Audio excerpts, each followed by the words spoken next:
को, आप किसी भी डाटा को, और उसके अंदर डाटा के अंदर बहुत सारी डिफरेंट चीजें जो है वो आप रिप्रेजेंट कर सकते हो।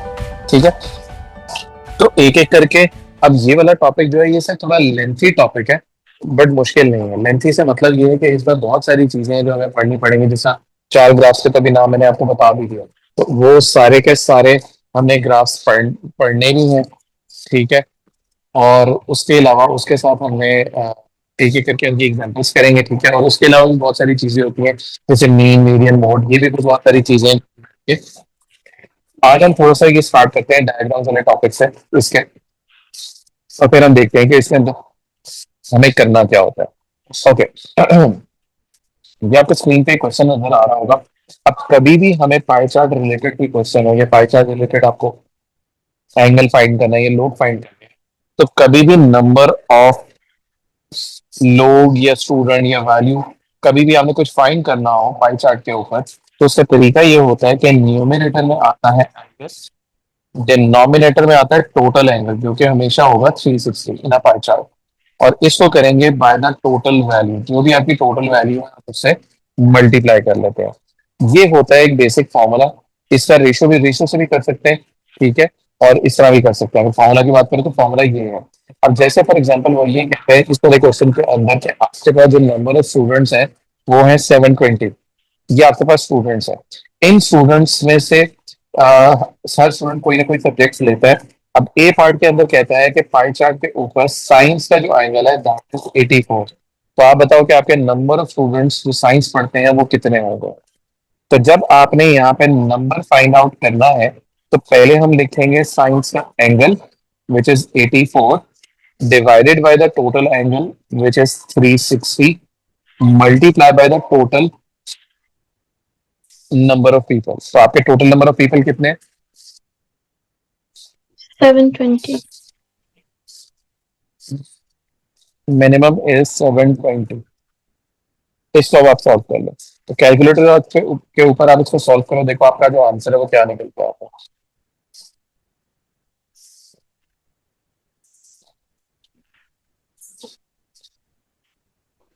168।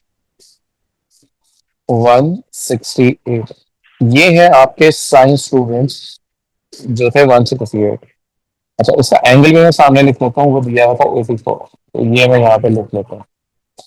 ओके, इसी तरह अगले वाले पार्ट के अंदर वो कहता है कि अब आपने बताना है angle for the math. Okay, अगर आप देखो तो मैथ्स की क्या इंफॉर्मेशन है जो आपको गिवन है यहाँ पे, ऊपर टेबल में देखो तो ये 204 दिया हुआ, ये 20, हाँ सॉरी 204 किस चीज की वैल्यू? नंबर ऑफ स्टूडेंट्स की। बिल्कुल, तो नंबर ऑफ स्टूडेंट्स आ गया इधर 204। मैथ्स का एंगल हमें नहीं पता, तो वो हमने फाइंड करना है divided by the total angle which is 360 multiply by the total number of students which were 720। तो जरा आप इसको सॉल्व करो, देखो आपका जो आंसर है वो क्या आता है।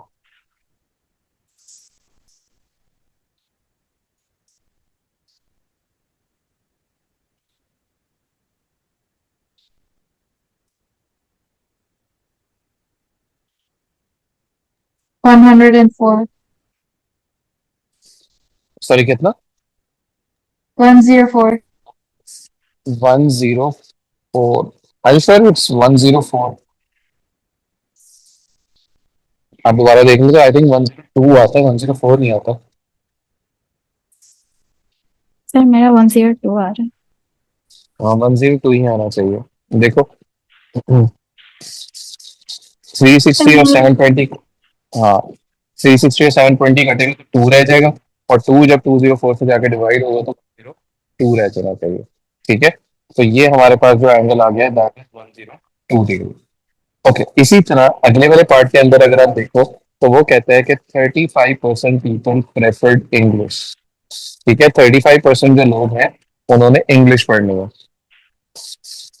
ओके, तो 35% हम किस तरह से निकालेंगे? अब बेसिकली ये सिंपल परसेंटेज का क्वेश्चन हो गया। ठीक है, जब आप 35% निकालोगे तो हम लिखेंगे 35/100 multiply by the total students which were 720। तो क्या निकल के आती है वैल्यू? 250। 252। गुड, तो नंबर ऑफ इंग्लिश स्टूडेंट्स हो गए 252। और इसी तरह अगर मैं आपको एंगल कहूँ निकालने के लिए, तो आप एंगल भी निकाल सकते हो। कि 252 is the number of students, angle English का हमने फाइंड करना है, divided bye 360 into the 720। Sir, 126.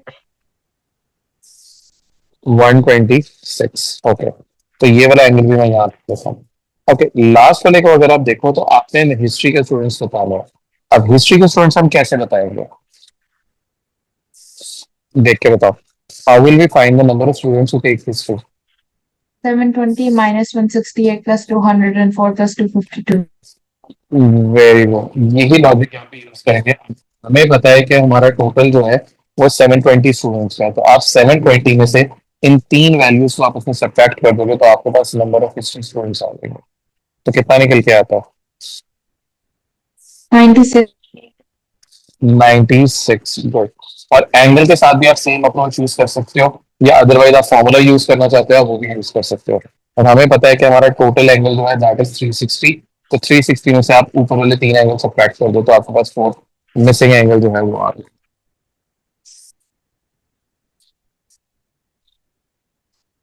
हाँ, बताओ, एंगल क्या निकल के आता है जो मिसिंग है काफी? Sir, मेरा 48 आ रहा है। Okay, 48 degree.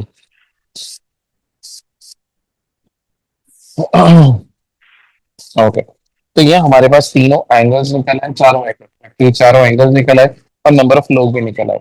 अब मैंने ये एंगल्स इसलिए निकलवा लिए थे अभी शुरू में, उसने कहीं कहा था कहीं नहीं कहा था, क्योंकि अब नीचे जब हम पाई चार्ट बनाने लगे तो उसके लिए हमें एंगल चाहिए होगा। तो पहले साइंस का अगर आप देखते हो तो साइंस का एंगल तो 84 था जो कि उसने यहाँ पे ड्रॉ किया हुआ भी है, तो 84 तो मैं यहाँ लिख लेता हूँ, 84 डिग्री। अच्छा, नेक्स्ट एंगल है मैथ का विच इज 102 डिग्री। ओके, अब आपने क्या करना है कि डी को आप इस तरह प्लेस करना है कि डी का सेंटर सर्कल के सेंटर के साथ ओवरलैप करे। ठीक है, ओके। जब ये ओवरलैप हो गया, अब आपने यूं करके आपने डी प्लेस की, आपको इस साइड पे जीरो नजर आएगा, और आपने 102 डिग्री जो कि यहाँ करके कहीं होना चाहिए, आपने यूं करके लाइन लगा लेंगे इस तरह से। अब मैं यहाँ से इस डी को रिमूव कर लेता हूँ, जब मैं डी को यहाँ से रिमूव करता हूँ तो यहाँ पे ये जो मेरा एंगल है that is 102 degree, that is for math. ये मेरा ये वाला हिस्सा हो गया। इसी तरह जब मैं नेक्स्ट वाला एंगल देखता हूँ that is for English which is 126। अब सेम वही चीज करेंगे कि मैं डी को इस तरह से प्लेस करूंगा कि जीरो वाली लाइन वो इसके ऊपर है। अच्छा, एंगल कितना था, सॉरी, 126, ओके। तो 126 का एंगल कुछ यहाँ करके आएगा, ऑब्वियसली आप डी के हिसाब से देख लेना वो कहाँ करके आ रहा है। तो ये मैंने 126 का एंगल यूं करके मार्क कर लिया। अब जब मैं इसको यहाँ से हटाता हूँ तो अब आप देखो यहाँ पे लेवल कर सकते 26, ये हो गया मेरा इंग्लिश का सेक्शन। और आखिरी जो सेक्शन था दैट इज वॉट हिस्ट्री, जो कि ऑटोमेटिकली 48 डिग्री ही, 48 था, हाँ 48 डिग्री होना चाहिए, तो वो यहाँ पे मार्क हो गया।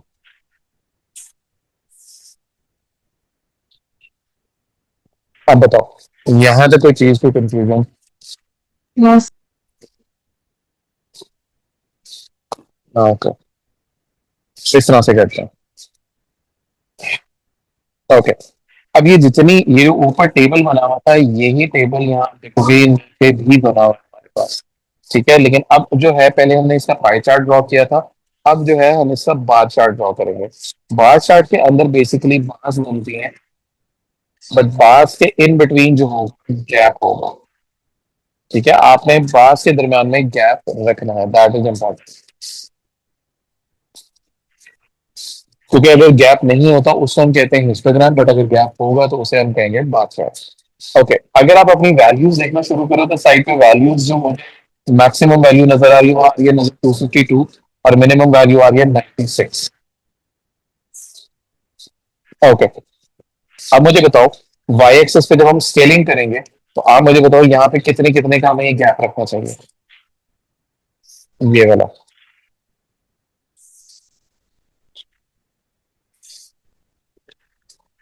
देखो लेट्स, मैं कहने का मकसद ये है कि लेट्स सपोज अगर मैं कहता हूँ मैं 10 रख रहा हूँ, ये 20, ये 30, ये 40 एंड ये 50, बट मैंने तो 252 तक जाना है, तो ये तो गैप पूरा नहीं हो रहा, तो पहली वैल्यू तो 10 नहीं ले सकते। और मुझे बताओ कि क्या वैल्यू रखें इधर? 10 तो डिस्कार्ड कर दी, इसके अलावा मुझे कोई वैल्यू बताओ। हाँ, कोई भी बता दो, ये कोई भी वैल्यू बताओ पहले, फिर हम देखते हैं सही है गलत है क्या है।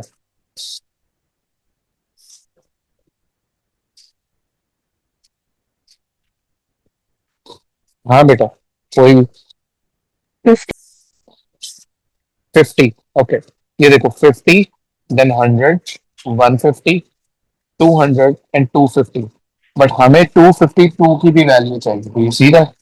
तो ये वैल्यू तो यहाँ पे मिस आउट हो गई। तो हम कितने का फिर गैप ले लें, अगर 50 नहीं ले सकते तो नेक्स्ट वैल्यू आप क्या बोलोगे अगर बोल रहे हैं 60. तो? गुड। नेक्स्ट वैल्यू हम ले लेते हैं 60। तो यहाँ आ गया 60, यहाँ आ गया 120, यहाँ आ गया 180, यहाँ आ गया 240, और यहाँ आखिरी वैल्यू आ गई आपकी 300। ओके, पहली चीज तो ये होगी।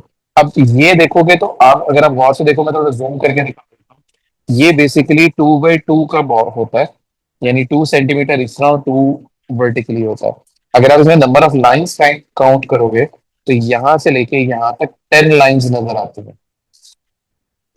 ठीक है, तो अगर आप देखते हो कि 1 लाइन के बाद इंक्रीज कितने कितने का आ रहा है, तो उसका आसान तरीका ये है कि जो भी आपकी टोटल वैल्यू है 60, उसका नंबर ऑफ लाइन से आप डिवाइड कर दो। ये लाइन्स है, तो हमारी वैल्यू निकल के आती है 6 पर लाइन। तो ये पहली वैल्यू 6 है, फिर 12 है, फिर 18 है, सो ऑन, यूं करके वैल्यू चलती रहेंगी। तो जो यहाँ पे पता होने वाली चीज है वो ये है कि यहाँ एक लाइन जो है वो 6 को रिप्रेजेंट कर रही है। ठीक है, ओके, पहले वाले से हम स्टार्ट करते हैं। अब पहली वैल्यू है हमारी फॉर साइंस, और साइंस का जो वैल्यू है वो 168 है। ओके, अब ये 168 लाए कहाँ पे करता है, इसके बारे में बात कर लेते हैं। ओके, 120 और 180 के बिल्कुल मिडल में आता है 140। नहीं, 140 नहीं आता, क्या आता है?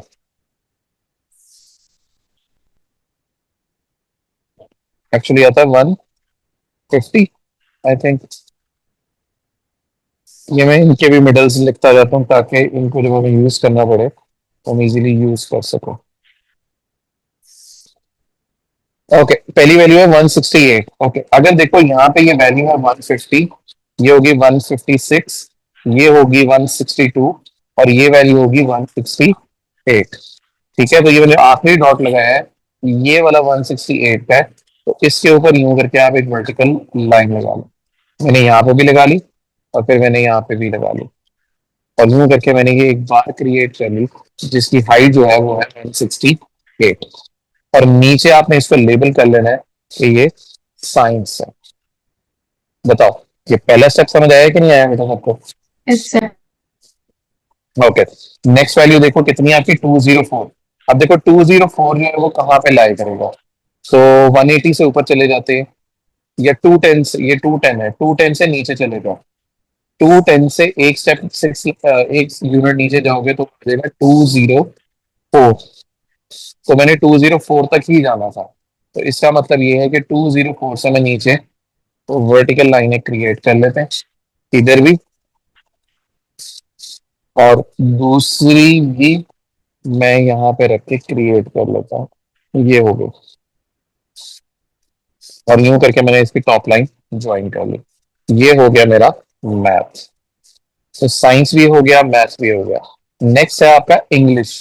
इंग्लिश की वैल्यू है 252, तो वो 240 से ऊपर होगी, तो ये 240, मैं थोड़ा जूम कर लेता हूँ। ये पहली वैल्यू 240, 246, 252, यहाँ पे ये सेकंड लाइन है। जब यहाँ पे रख के मैं वर्टिकल लाइन लगाता हूँ, एक लाइन यहाँ पे आ गई, और एक लाइन मेरी यहाँ पे आ गई, और इस बार को मैं यूं करके ज्वाइन कर देता हूँ।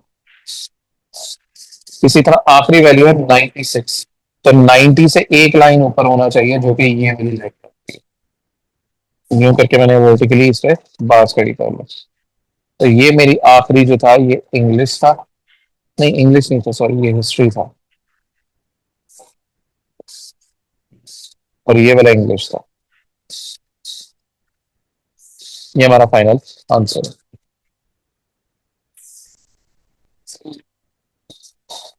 देख लो इसे, यहाँ तो कोई चीज की बात कुछ नहीं समझ आया। नहीं सर, आ गई है, नेक्स्ट वाले पे चले। आ गई है समझ में। हाँ, ठीक है, नेक्स्ट वाला देखते हैं। बेटा नेक्स्ट जो हम करने लगे हैं वो करने लगे पिक्टोग्राम। अब पिक्टोग्राम बेसिकली होता है जो पिक्चर्स की हेल्प से डाटा को डिकोड करते हैं।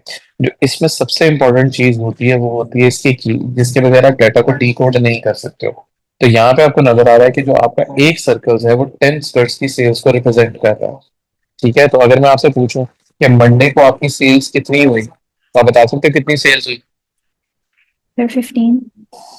वेरी गुड, एक कंप्लीट सर्कल हो गया 10 और हाफ सर्कल हो गया 5, तो टोटल हो गया 15। इसी तरह नेक्स्ट वाला ट्यूसडे को, 10. बिल्कुल ठीक है 10। नेक्स्ट, 25. नेक्स्ट, 25. नेक्स्ट 40. और लास्ट वाला 35. ठीक हो गया। गुड। अच्छा, ये तो मैंने वैसे आपसे सारे लिखवा दिए, बट अभी हम पार्ट देखते हैं कि क्वेश्चन में हमें उसने हमसे मांगा क्या क्या था। पहले पार्ट में वो कहता है कि on which day most skirts were sold, तो कौन सा डे है। Friday. वेरी गुड, फ्राइडे को सबसे ज्यादा सेल हुई, तो फ्राइडे पहले पार्ट का आंसर। अब वो पूछा वेनेसडे को सेल क्या है। जी, 25. Wednesday, very good. और लास्ट वाले पार्ट में वो कहता है how many more skirts were sold on Friday then on Thursday, तो फ्राइडे को कितनी सेल ज्यादा हुई as compare to Thursday. Sir, 15. Very good, बिल्कुल ठीक है। आपने टोटल जो सेल हुई फ्राइडे को 40 थी और थर्सडे को थी 25। आप दोनों को सब्ट्रैक्ट करोगे तो आपको पता लग जाएगा कि कितनी सेल ज्यादा हुई दोनों डेज के इन बिटवीन। अब बताओ यहाँ पे कोई चीज की कंफ्यूजन, कोई बात कुछ ना समझ आया। Yes. Okay, okay. अच्छा, नेक्स्ट चीज जो हमने करनी है उसको बेसिकली कहते हैं स्कैटर डायग्राम भी कहते हैं, उसको स्कैटर प्लॉट भी कहते हैं। ठीक है, तो पहले ये मैं थोड़ा सा आपको एक्सप्लेन कर देता हूँ। एक्चुअली ऊपर मैं जाता हूँ, ऊपर एक पेज है, पहले मैं आपको दिखा दूँ। तो scatter diagram, scatter plot, scatter graph, बहुत सारे नाम है इसके, बट स्कैटर का word is consistent in all of them. अब इसमें क्या होता है कि बेसिकली रैंडम पॉइंट होते हैं जो ग्राफ के ऊपर प्लॉट हुए हुए होते हैं। ठीक है, इसमें होता है एक चीज होती है कि correlation. What is the correlation, इसके बारे में बात कर लेते हैं। Correlation basically it's like a trend, कि आप ट्रेंड देखते हो कि आपकी वैल्यूज बढ़ रही हैं, कम हो रही हैं, क्या हो। तो अगर आप ये देखो पहला वाला जिसमें आपको ये पॉइंट्स ऊपर की तरफ जाते हुए नजर आ रहा है, चलो मैं हाईलाइट भी करके दिखा देता हूँ। ये देखो, ये इतने सारे पॉइंट्स हैं, ये सारे पॉइंट्स कहाँ जा रहे हैं, ऊपर की तरफ। इसको हम कहते हैं पॉजिटिव कोरिलेशन, क्योंकि वैल्यूज बढ़ रही हैं। इसी तरह अगर ये वैल्यूज डॉट्स में और नीचे की तरफ आ रहे हैं, इसको हम कहते हैं नेगेटिव कोरिलेशन। इसमें वैल्यू जो होती है वो बेसिकली आपकी डिक्रीज हो रही होती है। एक आखिरी होता है कि जो जब ये उसमें डॉट्स बनेंगे, आप इनको देखो, तो या तो आपकी लाइन वर्टिकल बन रही हो या आपकी लाइन हॉरिजॉन्टल बन रही हो, या आपको दोनों बनती हुई नजर, या कुछ भी ना बनती हुई। जैसे ये वाला ग्राफ, इसमें अगर मैं कहूँ कि आपने यहाँ पे लाइन ड्रॉ कर ली, तो यहाँ पे हमें नहीं पता कि मैं इसकी लाइन यूं ड्रॉ करूँ, मैं इसकी लाइन यूं ड्रॉ करूँ, मैं यूं ड्रॉ करूँ, मैं कैसे ड्रॉ करूँ। अब इसमें ट्रेंड जो है प्रिडिक्ट ही नहीं कर पा रहे। तो जब आप ट्रेंड को प्रिडिक्ट कर ही नहीं सकते हो या आप नहीं बता सकते हो क्लियरली, तो उसको हम कहते हैं नो कोरिलेशन। ठीक है, उसको हम क्या कहेंगे, नो कोरिलेशन। यहाँ तक बात समझ आ रही है कि नहीं आ रही। Yes sir. ओके, अब हम नीचे वाले एग्जांपल को करके देखते हैं कि उसके अंदर क्या चीज है। पहले पार्ट में तो थोड़ा सा देख लेते हैं। वो ये कहता है कि आपको ये ग्राफ जो है वो बेसिकली ये बता रहा है कि कितने साल बाद कार की वैल्यू जो है वो क्या रह गई। लाइक फॉर एग्जांपल, अगर मैं आपको सिर्फ एग्जांपल के लिए समझाऊं कि एक कार जो है वो 3 इयर्स ओल्ड है, तो अगर वो 3 इयर्स ओल्ड है तो आप ऊपर उसके ऊपर वैल्यू देखो, तो उस कार की वैल्यू जो है वो दैट शुड बी अराउंड 7,000। ये क्रॉसेस जो है वो आपको ये चीज शो कर रहे हैं। ठीक हो गया।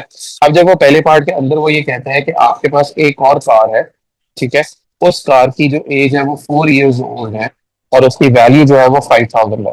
तो आप क्या करोगे कि 4 के अगेंस्ट 5,000 पे यूं करके आप एक क्रॉस लगा लोगे।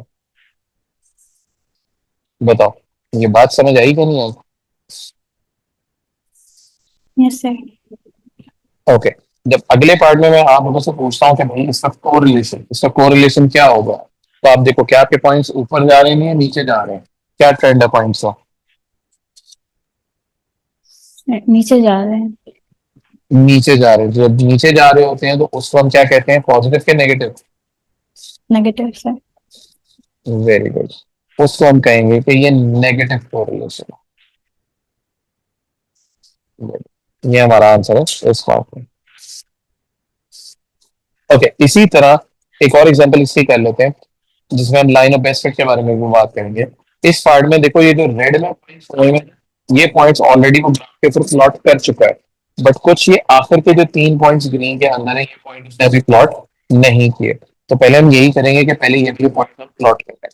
अब 7 पे वैल्यू वो कहता है दैट इज 70, तो ये वैल्यू यहाँ पे आ गई। 5 पे कहता है कि वैल्यू इज 60, वो वैल्यू यहाँ पे आ गई।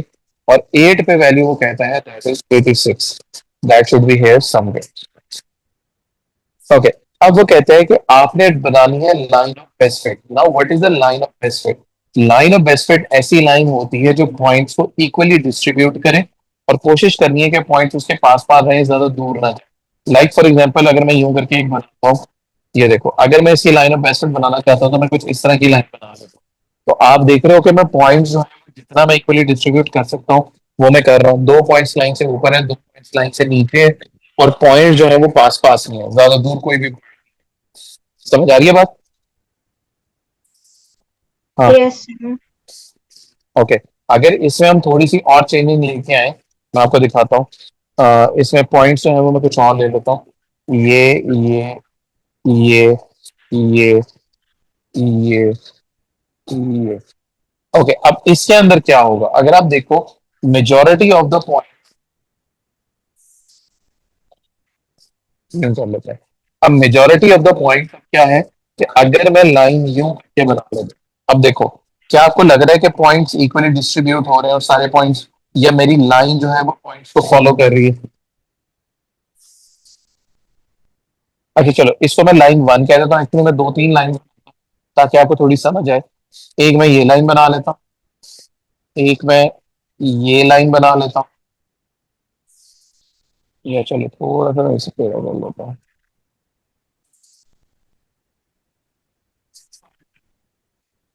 एक ये कर लेते हैं। Okay, line 1 is a better line और लाइन 2 इज अ बेटर।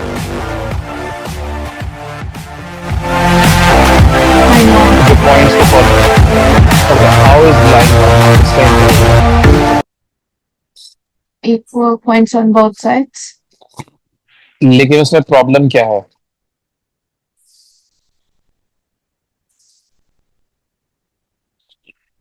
देखो, मैं थोड़ा सा और जूम करता हूँ। ये देखो, इसमें अगर मैं ये वाली लाइन बनाता हूँ, इसमें क्या हो रहा है? इसमें 3 पॉइंट लाइन के ऊपर है, 3 पॉइंट लाइन के नीचे है। बट अगर आप नोट करो, ये वाले पॉइंट जो है ये सारे इस लाइन के पास पास है। दिस इज ओनली 1 पॉइंट जो लाइन से दूर है। तो ये नहीं हम कर सकते कि इस एक पॉइंट को एडजस्ट करने के लिए हम पूरी लाइन को यूं करके टेढ़ा कर लें। जब मैं यूं करके लाइन लगा रहा हूँ तो ये देखो, ये नीचे वाले पॉइंट में ये दूर जाते जा रहे हैं, ठीक है। और अगर आप देखो, मेजोरिटी ऑफ द पॉइंट यूं करके, ये देखो यूं करके ये फॉलो कर रहे हैं इस तरह। ये वाला एक जो पॉइंट है दैट इज डिफरेंट सॉन्ग। तो आपने देखना है कि आपके मेजोरिटी ऑफ द पॉइंट जो है वो किसको फॉलो करते हैं। बात समझ आ रही है थोड़ी सी कि नहीं आ रही? Yes. ओके, ये तो चलो मैंने बहुत रैंडम वैल्यूज देखी है, बट इतना कंफ्यूज, ठीक है, सिंपल होता है, आपको क्लियरली नजर भी आ रहा होता है। अब देखो, अब मैं यहाँ पे अगर लाइन ऑफ एक्सपेक्ट ड्रॉ करना शुरू करता हूँ, ऑब्वियसली स्केल से आपने अपनी असेसमेंट के हिसाब से लाइन को ड्रॉ करना है। एक ये लाइन है, एक ये लाइन है। ओके, लाइन 1 और line 2 which is the better one, जो इन पॉइंट्स को फॉलो कर रही है? ये चलो एक्चुअली एक ही रखो। One. आप लाइन 1 बिल्कुल ठीक है, एक्चुअली 1 ही है। अब देखो, 1 में मैंने कोशिश ये की कि 3 पॉइंट्स लाइन के ऊपर आ गए, 3 पॉइंट लाइन से ऊपर है, 3 पॉइंट लाइन से नीचे है। अच्छा, कभी कभी ऐसा भी हो सकता है कि 4 पॉइंट्स ऊपर हो जाए, 3 पॉइंट्स नीचे हो जाए, या वाइस वर्सा। तो ये भी इतना मार्जिन बिल्कुल अलाउड होता है कि 2-3 पॉइंट ऊपर नीचे हो भी जाए, that is also fine. But आपकी लाइन जो है वो मेजोरिटी ऑफ द पॉइंट्स को फॉलो करनी चाहिए। ठीक है, इसको कहते हैं लाइन ऑफ बेस्ट पे। अब इससे हेल्प क्या होती है हमारी, इससे हम ट्रेंड को प्रिडिक्ट कर सकते हैं। लाइक फॉर एग्जांपल, जिस तरह वो ये कह रहा है कि एक स्टूडेंट है जिसने 4.5 आवर्स टेस्ट के ऊपर की तैयारी के लिए स्पेंड किए हैं, तो उसका टेस्ट रिजल्ट जो है वो क्या निकल के आएगा। तो इसका एक सिंपल तरीका है कि आप ग्राफ के ऊपर जाए, कहाँ पे, 4.5 के ऊपर। आप 4.5 पे यूं करके वर्टिकली ऊपर गए और इसके अगेंस्ट आप यहाँ पे वैल्यू देख लें, तो आप प्रिडिक्ट कर सकते हैं कि ऑलमोस्ट उसके जो मार्क्स हैं वो कितने आएंगे। तो कितने मार्क्स बनते हैं यहाँ पे? 57. हाँ, ऑलमोस्ट 57, 56, 57 कुछ यूं करके बनता है। तो आप यूं कर, जो भी आपके ग्राफ के अकॉर्डिंग वैल्यू बनेगी, आप उस वैल्यू को यहाँ पे लिख लेंगे। इसको कहते हैं हम स्कैटर प्लॉट। बताओ, यहाँ तक समझ आया कि नहीं आया अभी सबको? Yes, sir. ओके अभी जो हम शुरू करने लगे हैं बेटा वो है फ्रीक्वेंसी डिस्ट्रीब्यूशन। अब फ्रीक्वेंसी डिस्ट्रीब्यूशन के अंदर काफी सारी चीजें होती है जो हमें फाइंड आउट करनी है, जैसे mean, median, mode, range, mean. ठीक है, ये सारी चीजें हम एक एक करके फाइंड आउट करेंगे। ओके एक एक करके इनके मीनिंग्स भी देख लेते हैं और ये भी देखेंगे कि कैसे हम इसको फाइंड आउट करते हैं। ठीक है, ओके पहली चीज ये है कि वो ये कहता है कि मोड जो होता है, मोड फाइंड करना है। अब मोड जो कहते हैं वो मोस्ट रिपीटिंग नंबर को कहते हैं। ठीक है,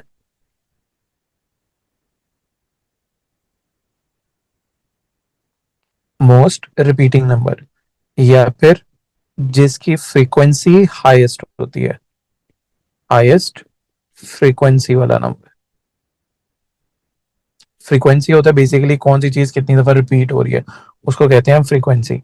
अब ये ऊपर आपने बताना है, ऊपर डाटा को देख के कि कौन सी जो है वो कौन सी वैल्यू जो है वो मोड है। तो आप देख के बता सकते हैं कि कौन सी वैल्यू मोड है यहाँ पे।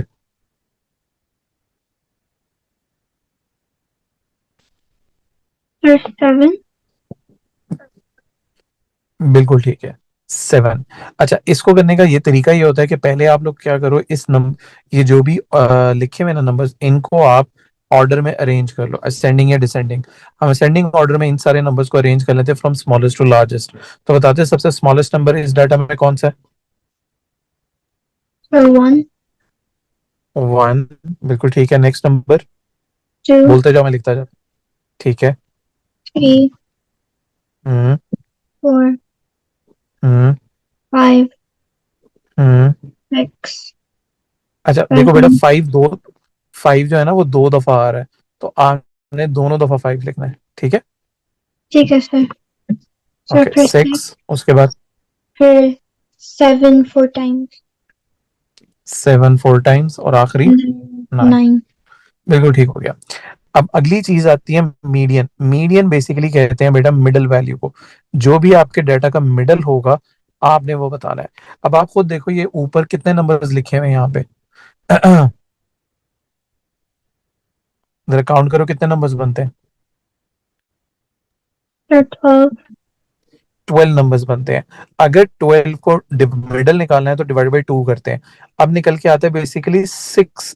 अच्छा 6 मीडियन ही है, 6th प्लेस पे जो नंबर होंगे उसकी तरफ हम देख रहे हैं। तो एक्चुअली होगा ये कि यहाँ पे 6 का पेयर बन जाएगा। यानी देखो 1 2 3 4 5 6, 6 नंबर्स ये हैं और आगे वाले 6 नंबर्स जो है वो ये हैं। तो देख रहे हो 6 का आपके पास यहाँ पे पेयर बन गया। अब जो मीडियन होगा वो इनका मिडल होगा, यानी ये मीडियन है हमारा। तो आप खुद देखो 5 और 6 का मिडल जो है वो क्या होता है, ये कैसे निकल सकता है। आप दोनों नंबर्स को ऐड करो और फिर आप डिवाइड बाय 2 कर लो, तो आपके पास इनका मिडल आ जाएगा। तो देखो आपका मिडल क्या निकल के आता है?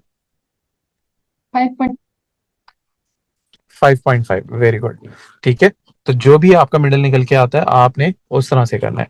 अच्छा फॉर एग्जांपल ये तो चलो था कि जब आपका इवन टोटल है, तो एक्चुअली हो क्या रहा है कि जो 6th प्लेस पे नंबर है और 7th प्लेस पे जो दो नंबर है, आपने उन दोनों को ऐड किया और डिवाइडेड बाई 2 कर लिया। ये कब किया आपने? जब आपके टोटल नंबर जो थे वो इवन थे। यानी इस केस में टोटल नंबर जो है वो 12 है, 12 इज एन इवन नंबर। अब लेट्स सपोज ऑड के लिए क्या होता है वो भी मैं बता देता हूँ। ऑड के लिए क्या होता है, इमेजिन करो हमारे पास ये नंबर है 1 3 5। ये ऑड है। कितने नंबर्स हैं टोटल हमारे पास यहाँ पे? फिर 3। 3 नंबर्स हैं। अब 3 में आप ऑड में हमेशा हम +1 करके डिवाइड बाई 2 करते हैं। जैसे यहाँ पे हमने तो डायरेक्टली डिवाइड बाई 2 कर दिया ना, क्योंकि 2 से डिवाइड हो सकता है, बट 3 डिवाइड यानी कोई भी ऑड नंबर वो डिवाइड बाई 2 नहीं हो सकता, इसलिए हम उसमें +1 करके डिवाइड बाई 2 करते हैं। तो ये निकल के आता है 2। इट मीन्स जो सेकेंड प्लेस पे जो नंबर होगा वो हमारा आंसर होगा। यानी इस केस में हमारा जो मीडियन होगा वो ये वाला नंबर होगा। अब खुद देखो, एक नंबर राइट पे है, एक नंबर लेफ्ट के ऊपर है, तो मिडल वाला जो नंबर वो बना वो 3 बना। समझ आई बात की नहीं आई? कि ऑड टोटल हो तो क्या करना है और दोबारा इवन टोटल समझा हो के। तो। ओके, इवन वाला आपको समझ आ गया? पहले ये बताओ। यस सर, इवन वाला आ गया। ओके, ऑड के लिए चलो मैं कोई डिफरेंट एग्जांपल मैं चलो यहाँ पे लिखता हूँ। 4, 6, 7, 9, 11। ओके, टोटल नंबर्स कितने हैं? फिर 5। 5 ऑड है। आपने इसमें +1 करना है और डिवाइड बाई 2 करना है, तो क्या आंसर निकल के आया? 3। 3। 3 का मतलब है जो थर्ड प्लेस पे जो नंबर पड़ा है वो आपका आंसर है। तो यहाँ थर्ड प्लेस पे कौन सा नंबर है? 7। 7। अब आप इसको दूसरे तरीके से भी देख सकते हो। दो नंबर्स टुवर्ड्स राइट है, दो नंबर्स टुवर्ड्स लेफ्ट है, और मिडल नंबर मेरा ये है। समझ आई बात की नहीं आई? Yes sir. ओके। अच्छा, तो इवन और ऑड के लिए मीडियन जो है वो इस तरह से निकलता है। अब रेंज की बात करते हैं बेटा। रेंज होता है highest value minus the lowest value. आपने हाईएस्ट वैल्यू निकालनी है और लोएस्ट वैल्यू निकालनी है और दोनों को आपस में सब्ट्रैक्ट करना है, उसको हम कहते हैं रेंज। हमारी हाईएस्ट वैल्यू डाटा में अगर आप देखो तो वो थी 9, तो 9 is the highest. Lowest value की बात करें तो वो है 1, तो 9 - 1 करेंगे तो हमारे पास आएगा 8। समझ आया कि नहीं आया? Yes sir. ओके, बाकी बेटा किसी को ना समझ आया हो कुछ? ओके, मीन की बात करते हैं बेटा। मीन जो होता है वो बेसिकली हम बोलते हैं एवरेज को। कभी भी हमें एवरेज निकालनी हो तो उसका नाम दूसरा होता है मीन। अब मीन निकालने के यहाँ पे दो फॉर्मूलाज होते हैं, दोनों में से यूज डिपेंड करता है कि हम कौन सा कर सकते हैं। एक फॉर्मूला होता है summation X divided by N, और का मतलब है कि दोनों में से कोई एक फॉर्मूला लगता है, दोनों नहीं लग सकते। दूसरा होता है summation F x over summation F. अब ये जो मैंने ई टाइप सिंबल लिखा है ना बेटा, ये होता है सम का सिंबल। सम का मतलब होता है कि आपने वैल्यूज को करना है आपस में प्लस। एफ जो होता है वो बेसिकली रिप्रेजेंट करता है फ्रीक्वेंसी को। जिन क्वेश्चन में फ्रीक्वेंसी दी होगी वहां पे हम ये वाला यूज करेंगे।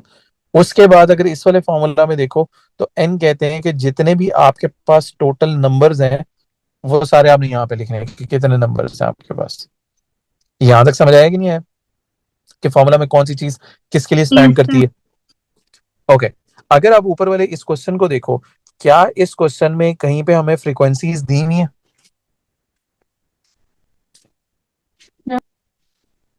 नो, हमें फ्रीक्वेंसी नहीं दी हुई, तो हम फ्रीक्वेंसी वाला फॉर्मूला यूज नहीं करेंगे। हम कौन सा यूज कर लेंगे? हम ये दूसरा वाला यूज करेंगे जो हमें उसने यहाँ पे दिया हुआ है। ठीक है, तो अब आप समेशन एक्स का मतलब है कि सम करना है जितने भी आपके पास ये नंबर्स हैं, आपने सबका सम करना है। तो इनको सबको मैं उठा के यहाँ पे लिख लेता हूँ। ओके, थोड़ा सा छोटा है, इसको मैं साफ कर लेता हूँ ताकि आप लोगों को क्लियरली नजर आए। ओके, ये आपके पास सारे नंबर्स हैं। मैं थोड़ा जूम करके दिखा देता हूँ। ये सारे नंबर्स हैं, मैंने ऊपर से कॉपी किए हैं। आपने इन सब नंबर्स को आपस में करना है ऐड डिवाइडेड बाय, ये समेशन एक्स हो रहा है, सारे नंबर्स का सम, और इन सबको आपने डिवाइड कर लेना है किससे? जितने भी आपके पास टोटल नंबर्स हैं, इस केस में टोटल नंबर से 12, तो आप इन सबको ऐड करके डिवाइड बाय 12 कर लोगे। समझ आया कि नहीं आया?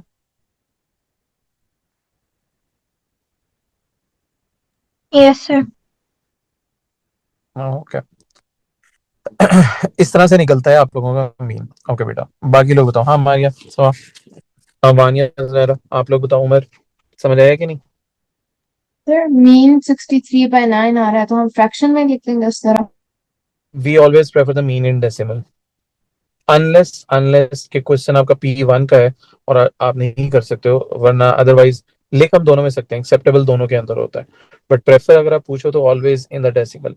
जैसे बात सुनो ना, आप जैसे कहते हैं कि आपकी स्कूल कह रहा हूँ कि आपका रिजल्ट है, आपके रिजल्ट की एवरेज क्या है, तो आप क्या करते हो, अपने सारे सब्जेक्ट्स के जितने भी मार्क्स हैं सबका टोटल करते हो, डिवाइड बाय टोटल नंबर्स, ठीक है, तो आपके पास एवरेज निकल के आ जाती है। तो वो एवरेज आप खुद सोचो, आप डेसिमल में प्रेफर करोगे कि फ्रैक्शन में प्रेफर करोगे? decimal. एग्जैक्टली, क्योंकि वो ज्यादा आपको क्लियर आइडिया देगा कि एग्जैक्ट वैल्यू क्या है, तो इसलिए हमें डेसिमल में हम देते हैं, अनलेस वो क्वेश्चन में कुछ स्पेसिफाई कर दे। चाहिए ये कि हम डेसिमल, इफ P2 में हो तो डेसिमल, अगर P1 है तो फ्रैक्शन में भी एक्सेप्टेबल है, ठीक है। ओके, यहां तक किसी और को कोई क्वेश्चन हो? ओके, ठीक है। इसी तरह हम अगले क्वेश्चन के ऊपर, अब जैसे हमने मीन मीडियन मोड पढ़ा ना, इस तरह मीन मीडियन मोड आगे भी और सारे बहुत सारे फॉर्मेट्स हैं जिनका आपको मीन मीडियन वगैरह निकालना पड़ सकता है। अब जैसे फॉर एग्जांपल ये एक और फॉर्मेट है टैली टेबल। बेटे टैली होता है काउंटिंग करना, कि काउंट करना है हमने कितने, जो भी चीज हम काउंट करना चाह रहे हैं, जैसे मैं कहता हूँ फॉर एग्जाम्पल रेड कार्ड आपने देखी कितनी गुजरी है, तो आप जितनी जब जब रेड गुजरेगी आप क्या करते हो, यूं करके लाइन लगा लेते हो। अच्छा अब देखो, मैं कहता हूँ मेरे पास कुछ गुजरी कार्स, मैं यूं करके लाइंस लगाता हूँ। अब देखो ये मैंने लाइंस लगा तो ली, अब मुझे बैठ के जब मैं कंप्लीट हो जाएगा सारा काउंटिंग, तो मुझे ये बैठ के एक एक करके काउंट करनी पड़ेंगी मैंने कितनी लाइंस लगाई हैं। तो ये जो होता है ना, तो फिर टैली बनाने का ना कोई फायदा नहीं हुआ। तो एक स्टैंडर्ड है जो सेट कर दिया गया है, वो स्टैंडर्ड ये है कि आप 4 लाइनें सीधी लगाओगे और फिफ्थ लाइन हमेशा स्लांटिंग लगाओगे। इसको हम बोल देते हैं पैकेट, कि ये एक पैकेट है आपके पास। इससे क्या होता है कि काउंटिंग करना आसान हो जाती है, कि अगर आपको यूं करके नजर आ रहा है तो इसका मतलब है ऑटोमेटिकली इसमें 5 लाइंस है, आपको इंडिविजुअली हर लाइन को काउंट करना नहीं पड़ेगा, ठीक है। ओके, अब ये वाले क्वेश्चन के अंदर अगर आप थोड़ा सा देखना शुरू करो, वो ये कहता है कि हाँ एक पर्सन है, वो एक पेज के ऊपर वर्ड्स काउंट कर रहा है, उस पेज पे 50 वर्ड्स थे, अब हर वर्ड के अंदर कितने लेटर्स हैं उसकी काउंटिंग हो रही है। लाइक फॉर एग्जांपल मैं कहता हूं लास्ट, अब लास्ट के अंदर कितने लेटर्स हैं अगर आप काउंट करो तो?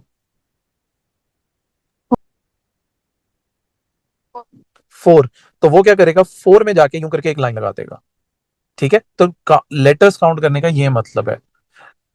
ओके, अब क्वेश्चन ये था, उसने कहा कि 50 में से 43 वर्ड्स का डाटा ऑलरेडी इस टेबल के अंदर फिल आउट हुआ है। तो इसका मतलब है कि आपके पास 7 वर्ड्स हैं जो रह गए हैं, वो 7 वर्ड्स अब हैं कौन से, ये बेसिकली आपने देखना है कि वो 7 वर्ड्स हैं कौन से। वो ये लिखे हुए, थोड़ा सा मिसप्रिंट हुआ है, मैं आपको बोल के बता देता हूँ कि वर्ड्स क्या है।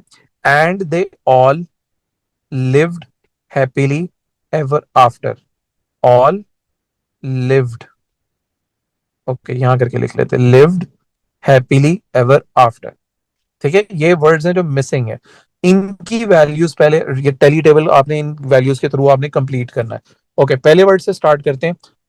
एंड में कितने लेटर्स है?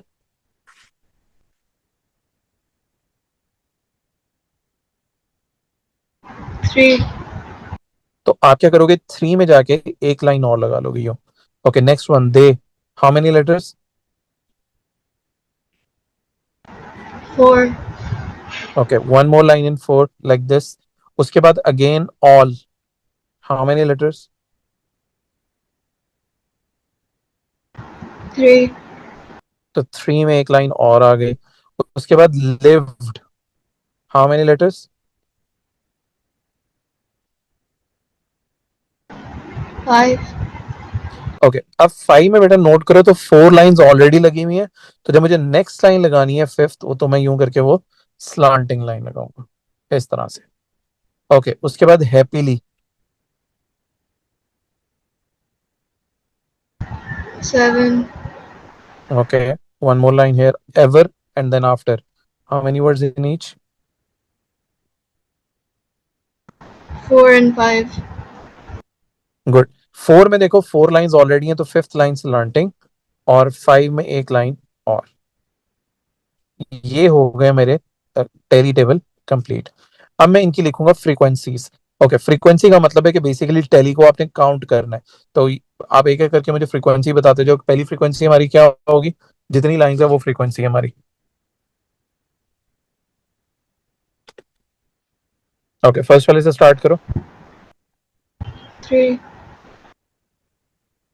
ओके, नेक्स्ट बोलते जाओ, मैं लिखता जाता हूँ। 5, next. 14, next. 10, next. 11, 3 and 3, 3 and 3। अब इसमें कुछ भी नहीं है तो ये 0 and the last one would be 1। 1. बिल्कुल ठीक है, थैंक गुड, वेरी गुड। तो ये हो गया हमारा फर्स्ट पार्ट कंप्लीट। उसके बाद वो कहता है बेटा आपने रेंज फाइंड आउट करनी है। अब रेंज में बेटा बहुत सारे लोगों ने कॉमन मिस्टेक क्या की थी, उन्होंने फ्रीक्वेंसीज को देखा। बेटा फ्रीक्वेंसी होता है सिर्फ रिपीट होने का नाम फ्रीक्वेंसी है। It is not telling you के ये वैल्यू एग्जिस्ट करती है, यानी 14 की कोई वैल्यू एग्जिस्ट नहीं करती, यानी 14 लेटर वाला वर्ड कोई भी नहीं है इस पेज के ऊपर। ठीक है, 14 इज जस्ट टेलिंग यू कि 3 लेटर्स रिपीट होने वाले 14 वर्ड्स थे। 14 ऐसे वर्ड्स थे जिनके अंदर 3 लेटर्स आते थे। तो एक्चुअली आपने जो देखनी है वैल्यूज, वो यहाँ पे नंबर ऑफ लेटर्स वाली देखनी है। तो इसमें हाईएस्ट नंबर ऑफ लेटर्स वर 9, तो that highest value is 9 minus the lowest value in this case is 1। तो 9 माइनस 1 वुड बी 8। समझ आया कि नहीं आया?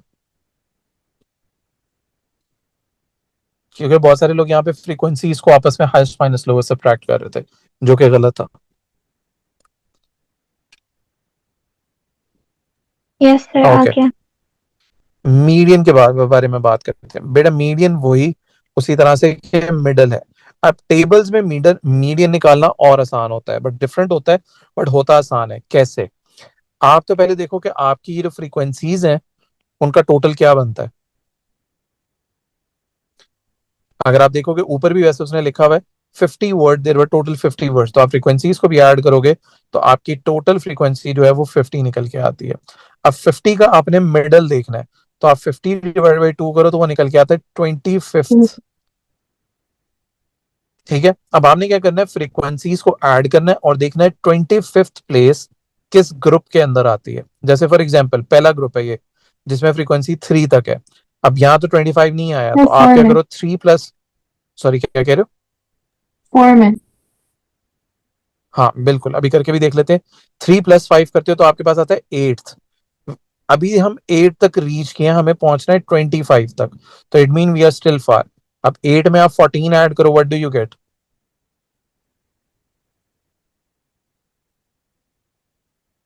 8 + 14 इज 22. 22। तो 22nd प्लेस तक अभी तक आप पहुंचे हो। We haven't reach 25th। तो नाउ 22 में जब आप 10 ऐड करते हो you reach 32। It means 25 has been pass in the group of 4। तो फोर्थ वाले ग्रुप के अंदर 25 आ रहा था, तो आप कहोगे कि आपका मीडियन जो है दैट इज बेसिकली 4। समझ आया कि नहीं आया कि जिस ग्रुप में वो मीडियन वाली वैल्यू आती है आप वो ग्रुप यहाँ पे सिंपली मेंशन कर दोगे। बताओ, यहां तो कोई कंफ्यूजन, कोई चीज, कोई बात ना समझ आ? नहीं सर, आ गया. Okay good. तो इसके बाद बात करते हैं रिलेटिव फ्रीक्वेंसी। रिलेटिव फ्रीक्वेंसी बेटा इज लाइक अ प्रोबेबिलिटी। हमने पढ़ा था प्रोबेबिलिटी का topic, if you remember. Probability जिस तरह फाइंड करने उसी तरह आप रिलेटिव फ्रीक्वेंसी फाइंड करते हैं। ठीक है, सो if you don't remember how you find the probability, तो वो मैं यहाँ दोबारा बता देता हूँ कि सबसे पहले आप देखोगे कि रिलेटिव फ्रीक्वेंसी में हम फ्रीक्वेंसीज को देखते हैं। तो 3 की फ्रीक्वेंसी क्या है आपके पास टेबल के अंदर? 14. Good. 14 divided by the total frequency, which is 50 in this case. So you just simply do 14 divided by 50. Obviously जो डेसिमल में आता है आप उसकी वैल्यू को लिख लो, अदरवाइज आप सिंप्लीफाई करके लिख लेना। यहां तक मुझे बताओ कोई चीज, कोई बात नहीं समझ आई?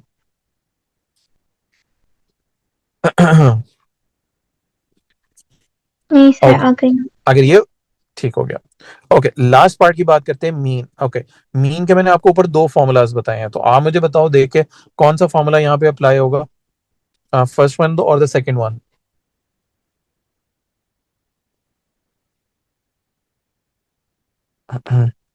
Second. बिल्कुल ठीक है। क्यों? उसका रीजन ये है कि दूसरे वाले फॉर्मूला में फ्रीक्वेंसी जहां गिवन होती है वहां पे सेकेंड फॉर्मूला यूज होता है।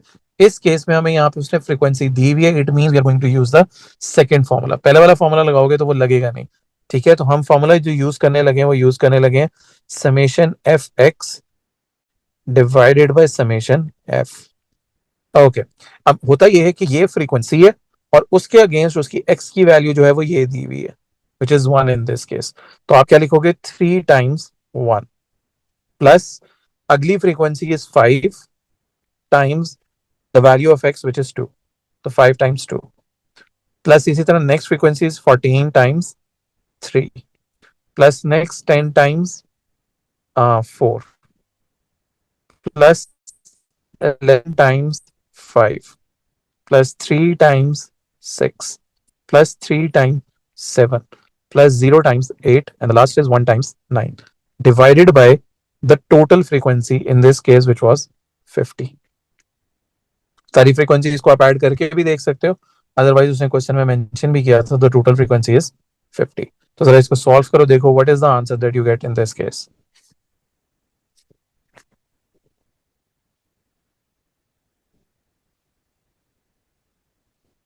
हाँ देखो किसी का आया आंसर? Sir, 3.96. 3.96 बिल्कुल ठीक है। ये हमारे पहले पार्ट का आंसर हो गया, मीन वाले का। यहाँ वाले किसी को कंफ्यूजन हो, कोई बात नहीं समझ आई तो ओके। ओके, नेक्स्ट वाले की बात करते हैं। Now we are to talk about the grouped frequency distribution. अब ग्रुप्स क्या होते हैं? If you look at this, the table जो दिया हुआ है उसने, उसमें पहला ग्रुप जो है दैट इज बिटवीन 0 to 5। अब अगर क्वेश्चन रीड करो तो उसमें कहा था this is the data for 150 phone calls के, और 150 कॉल फोन कॉल्स में कि कितनी मिनट्स की कॉल हुई है उसका ये डाटा है। तो इसका मीनिंग ये हुआ the people who made the call between 0 to 5 minutes were 35, यानी 35 ऐसे लोग थे who made a call between 0 to 5 minutes. इसी तरह 30 ऐसे लोग थे जिन्होंने कॉल की ड्यूरेशन उनकी थी 10 to 20 मिनट्स। तो ये बेसिकली उसने ग्रुप के बनाए हुए हैं।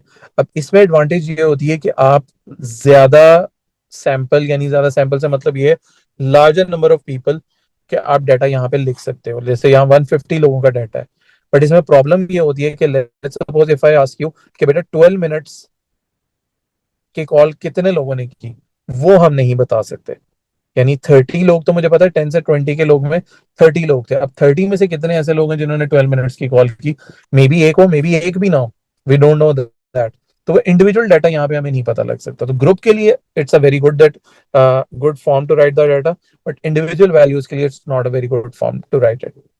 ठीक है, तो ये इसका थोड़ा सा प्रोज एंड कॉन्स है। तो इसको जो हम कहते हैं ग्रुप भी कहते हैं, 0 to 5 का एक ग्रुप है। इसको हम क्लास भी बोलते हैं कि ये 0 से 5 की एक क्लास है। तो दोनों नाम है जो हम ये यूज करते हैं, ठीक है, जो यहाँ पे यूज हो सकते हैं। 0 to 5 ये जो ग्रुप्स बनते हैं इसको हम क्लास का नाम भी बोलते हैं। अच्छा, अब करना क्या है? पहले पार्ट में वो कहता है कि that you have to find the mean. तो इफ यू रिमेंबर यहाँ पे फ्रीक्वेंसी गिवन है, तो यहाँ पे इसका मतलब है फॉर्मूला जो यूज होगा that would be summation F x over summation F. Okay, let me just arrays this. दोबारा से मैं लिख रहा हूं, मीन का जो फॉर्मूला है that is summation F x over summation F you. अब इसमें एक प्रॉब्लम आती है छोटी सी। फ्रीक्वेंसीज की वैल्यू तो सबको यहाँ पे गिवन है, प्रॉब्लम आती है एक्स की वैल्यू के साथ। अब कुछ लोग एक्स की वैल्यू है 0 ले लेते हैं, कुछ लोग 5 ले लेते हैं, दोनों ही गलत है। आपने याद रखना है कि एक्स की value we would take at the as the mid point of that group या क्लास। एक्स जो होगा that would be the mid point. तो पहला काम आप लोगों ने ये करना है कि मुझे सबसे पहले आपने इस ग्रुप के मिड पॉइंट्स बताने। तो मुझे बताओ 0 to 5 का मिड पॉइंट क्या होगा? 2.5.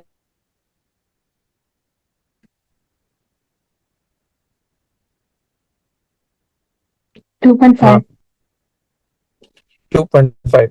अगर किसी को कभी ना समझ आए ना, तो सबसे आसान तरीका ये होता है कि आप ये जो बाउंड्रीज हैं 0 और 5, इन दोनों को ऐड करो and then you divide them by 2। आप इनको ऐड करके डिवाइड बाई 2 करोगे तो आपको मिडल ऑटोमेटिकली मिल जाएगा। 0 और 5 का मिडल होगा 2.5। ओके, इसी तरह नेक्स्ट ग्रुप का मिडल बताओ। 7.5, good, 7.5। Next. 15, good, next. 45, next. 40, very good. Okay, अब क्या करना है, हर फ्रीक्वेंसी को उसकी एक्स की वैल्यू से आपने बार बार मल्टीप्लाई करते जाना है। ठीक है, तो पहली मेरी frequency was 35, multiply the first value of its group which is 2.5। इसी तरह नेक्स्ट वैल्यू वाज 42, उसके अगेंस्ट उसकी वैल्यू थी 7.5 एंड सो ऑन। इसी तरह मैं सारी वैल्यूज लिख लेता हूँ। 30 times 15 plus 28 times 25 plus 15 times 40 and the whole thing should be divided by its total frequency which is 150.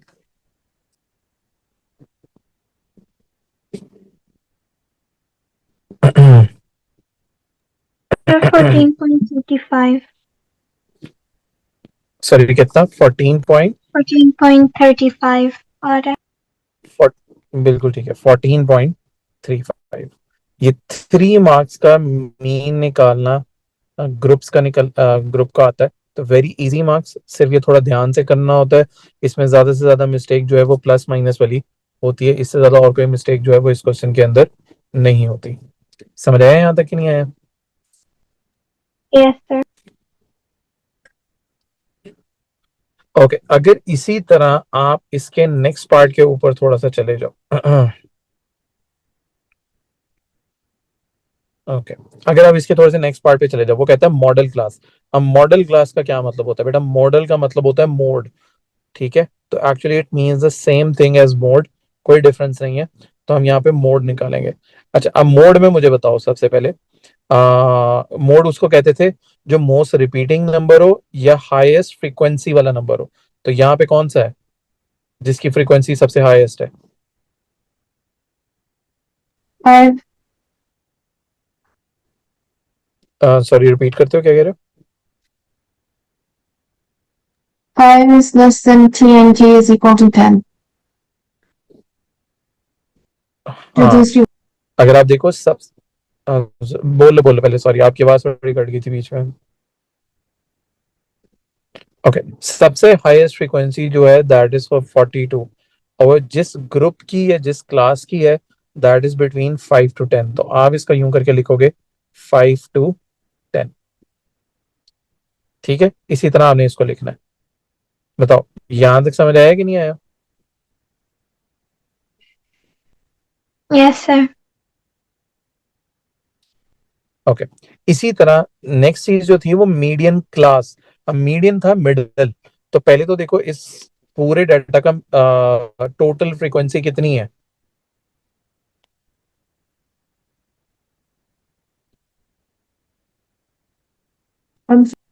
हाँ, 150, बिल्कुल ठीक है। अब 150 का मिडल क्या होता है?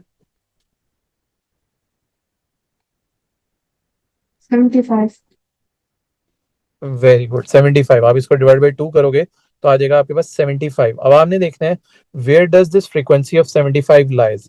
अब पहली फ्रीक्वेंसी है 35, वी हैवंट रीच 75 येट। 35 में 42 ऐड करो, व्हाट डू यू गेट? 77, 77, बिल्कुल ठीक है। और 77 का मतलब ये हुआ कि 75 has been passed in the group of 5 to 10। तो आप यहाँ क्या लिखोगे कि द मीडियन क्लास और the median group is basically 5 to 10। समझ आया यहाँ तक कि नहीं आया? yes, ओके, अच्छा, एक चीज और कर लेते हैं यहाँ पे। अब बेसिकली होता क्या है, let's talk about histogram first. अभी मैंने ये वाला छोड़ दिया, लेकिन अभी मैं बताता हूँ। पहले हिस्टोग्राम में थोड़ा सा एक्सप्लेन कर दूं। हिस्टोग्राम में बेसिकली चेक ये करना होता है, डिफरेंस हिस्टोग्राम और बार चार्ट में होता है। यहाँ पे भी बार्स ड्रॉ होती हैं, बट प्रॉब्लम ये होता, प्रॉब्लम कह रहा हूँ, यहाँ पे डिफरेंस ये होता है कि हिस्टोग्राम के दरमियान की जो बार्स होती हैं उनमें गैप नहीं होता। ठीक है, ये चीज इंपॉर्टेंट है। अब हिस्टोग्राम में सबसे पहली चीज, जब आपने हिस्टोग्राम बनाना है तो उसके लिए सबसे पहली चीज है कि आपने उस ग्रुप की क्लास विड्थ या गैप देखना है। गैप का नाम ही क्लास विड्थ होता है। लाइक फॉर एग्जांपल अगर आप यहाँ पे देखो, पहला ग्रुप या क्लास है आपकी 80 टू 100, तो इसमें गैप कितने का बनता है?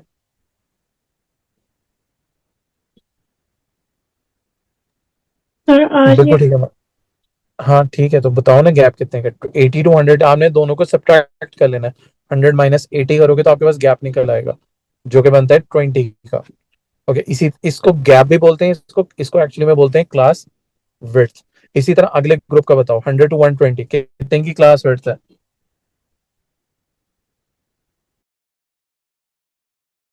20. एंड सो ऑन, सब में 20 20 की है। अब दो केसेस हो सकते हैं, आपकी क्लास विड्थ या तो इक्वल होगी या अनइक्वल होगी।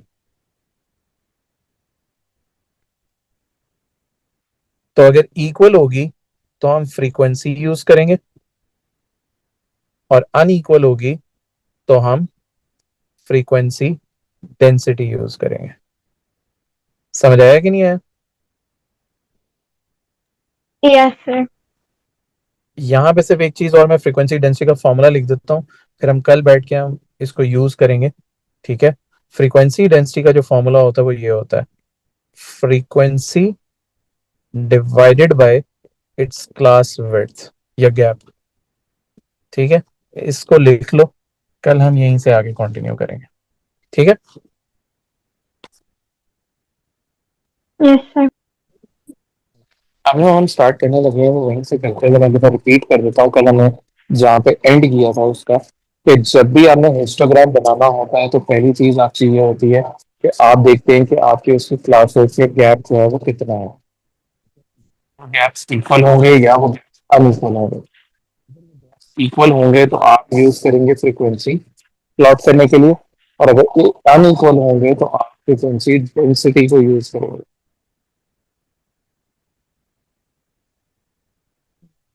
तो बेसिकली यही होगा कि क्वेश्चन के अंदर हम बैठ के अभी डिसाइड करेंगे। अब जैसे ये वाला हमारे पास, कल हम ये कर रहे थे क्वेश्चन, ओके ऊपर से मैं थोड़ा सा रेज करता हूँ फिर हम जरा इसको करके देखते हैं। ओके, आप मुझे एक एक करके बताना शुरू करो कि हर ग्रुप की क्लासमेट का जो गैप है वो कितने कितने का है। स्टार्ट करो। Sir, 5. हाँ बिल्कुल ठीक है। पहले ग्रुप की क्लासमेट जो है वो है 5। नेक्स्ट की कितनी है? 5. बिल्कुल ठीक है, नेक्स्ट की भी 5 है। उससे नेक्स्ट ग्रुप की कितनी है? 10.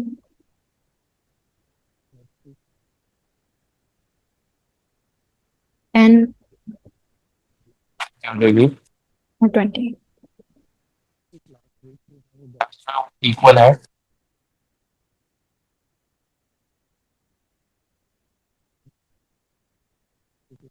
गैप्स इक्वल है क्या अनइक्वल है?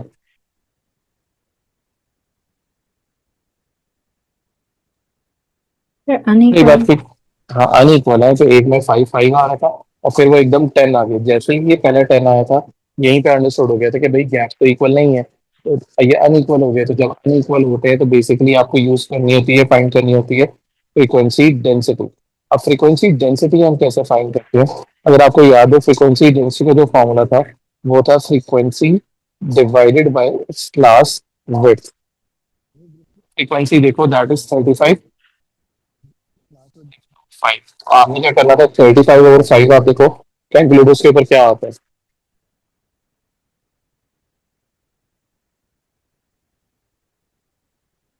5 करोगे तो आपके पास क्या आएगा कैलकुलेटर पे?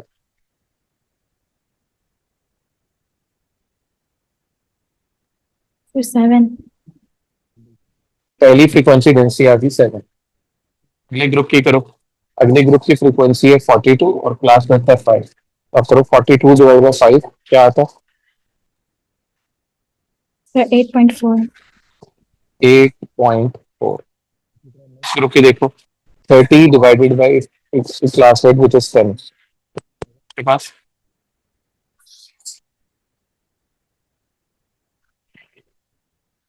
30 डिवाइड बाई 10 क्या आता है? 3. इसी तरह अगला ग्रुप है 28 फ्रीक्वेंसी डिवाइडेड बाई क्लासमेट 10, तो याद होगा 2.8। सोलह करो, frequency is 15 divided by the classmate which is 20। 0.75.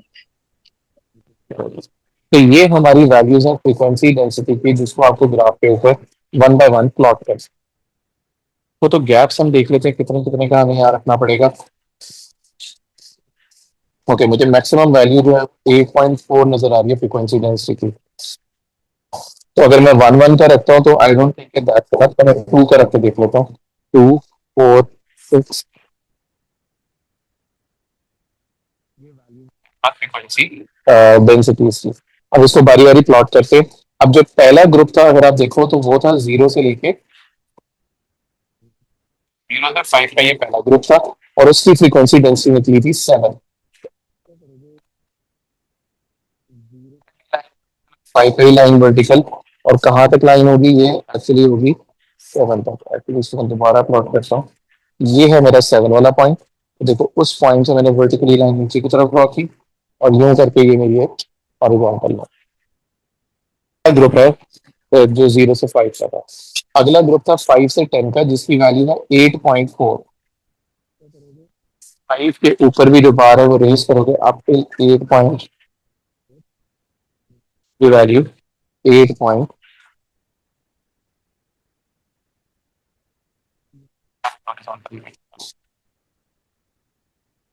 Next जो ग्रुप था वो था आपका 10 से लेकर 20। फ्रीक्वेंसी डेंसिटी है 3। नो 3 पे एक हॉरिजॉन्टल बार, एक वर्टिकल लाइन। अगला ग्रुप है 20 से लेकर 30 का, जिसकी फ्रीक्वेंसी डेंसिटी है यहाँ पे 2.8। जो 3 था उससे एक लाइन नीचे आ गया तो ये 2.8। 30 पे यूं करके हर ग्रुप था वो 30 से लेके 50 का वो ग्रुप था। फ्रीक्वेंसी डेंसिटी यहाँ पे थी 0.75। देखना है 0.75 कहाँ, 0 और 2 के बिल्कुल दरमियान 1 और 0 के बिल्कुल सेंटर में होगा 0.5। 5 और 1 के बिल्कुल सेंटर पॉइंट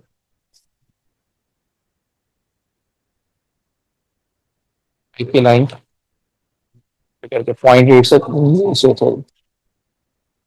मैं वो यूं करके हमारी लगेगी हमारा फ्रीक्वेंसी डेंसिटी और के थ्रू हिस्टोग्राम बना है। Suppose to draw histogram. Okay, histogram. इसी तरह जब हमने फ्रीक्वेंसी पॉलीगॉन बनाना होता है तो उसके लिए पहले हमें हिस्टोग्राम बनाना पड़ता है। हम क्या करते हैं, इसका हिस्टोग्राम बना लेते हैं। अब हिस्टोग्राम बनाने के लिए पहले स्टेप ये था कि आप हर ग्रुप की क्लासमेट के गैप्स देखो। तो तीन, तो कल हमने लिखे थे कि तीन ग्रुप्स का ये 20 20 20 लिखा हुआ था। अब 140 to 160 का ग्रुप देखते हैं, इसकी भी क्लासमेट 20 है और आखिरी वाले ग्रुप की भी क्लासमेट जो है वो 20 है। हमारे सारे हो गए इक्वल। तो जब हमारे गैप्स सारे इक्वल होते हैं तो हम क्या यूज करते हैं,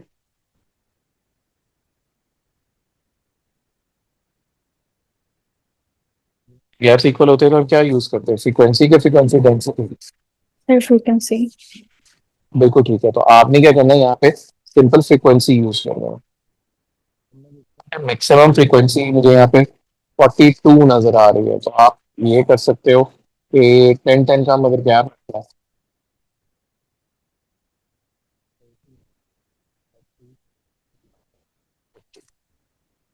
जब आप एक्स एक्सेस देखते हो, टी से स्टार्ट कर लेते हैं, 80 से लेके 100 का गैप रख लेते हैं, 140 and then 160 and then the last value is 180। Value जो है एक्स एक्सिस पे पूरी हो गई और वाई एक्सिस पे भी पूरी हो गई। पहली बार है that is 80 to 100 and has a frequency of 10 के ऊपर 80 to 100 पे एक बार यूं करके खड़ी कर लेते हैं।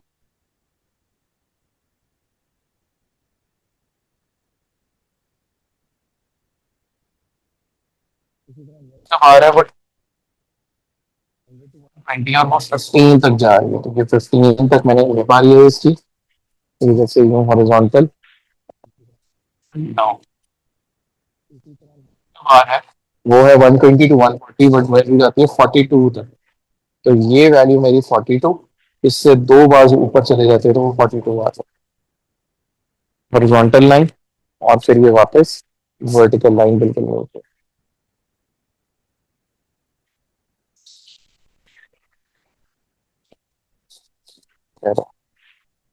यूं करके यहाँ तक मैंने बार ये बार की तरफ आ गई। नेक्स्ट वैल्यू जो है वो 140 टू 160 है, और उसकी फ्रीक्वेंसी है 36। से थोड़ा नीचे अगर आप देखो, एक 35 से एक लाइन ऊपर देखो तो ये आता है 36। ऊपर ये हमारी एक वर्टिकल बार, अपनी बार है हमारी 160 टू 180, जिसकी फ्रीक्वेंसी यहाँ पे से दी हुई है 17। 17 पे जाएंगे, 15 से दो लाइन ऊपर करके एक बार करेंगे। यह हमारा हिस्टोग्राम का पोर्शन कहता था कि आपने फ्रीक्वेंसी पॉलीगॉन ड्रॉ करना है। तो एक्चुअली होता ये था कि आप हर बार का मिडल लेते हैं और उसको ज्वाइन करते हैं विद स्ट्रेट लाइन। दो बार का मिडल ज्वाइन हो गया, तो इस बार का इस वाली बार के साथ मिडल ज्वाइन ज्वाइन हो गया, यहाँ पे करके ज्वाइन हो गया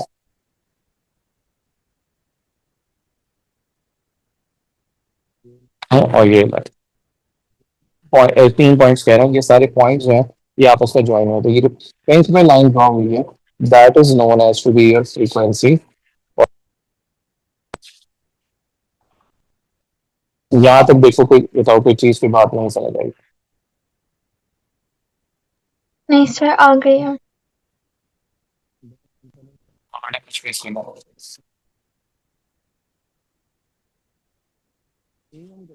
आपकी जो एक चीज रहेगी वो रहेगी क्यूमुलेटिव फ्रीक्वेंसी। अब let me find a good question for actually cumulative frequency, वो हम करते हैं।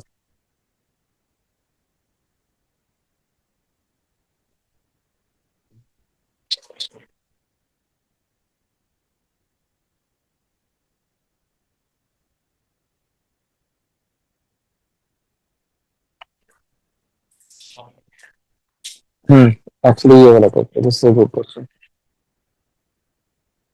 करने लगे वो करने लगे क्यूमुलेटिव फ्रीक्वेंसी। अब क्यूमुलेटिव का मतलब बेटा ये होता है कि फ्रीक्वेंसीज को ऐड करना क्यूमुलेट का मतलब ये होता है, होगा ये कि पहले अगर आप देखो तो उसने यहाँ पे कुछ डाटा दिया हुआ है, वो ये कहता है कि कितना टाइम लग रहा है, तो जिसको 0 to 20 मिनट लग रहे हैं, 12 पीपल, 20 से 40 के दरमियान वो 28 पीपल। अब अगर जब स्टार्ट करते हैं तो 0 से कम टाइम कितने लोगों को लग रहा है, वो 0 लोगों को लग रहा है।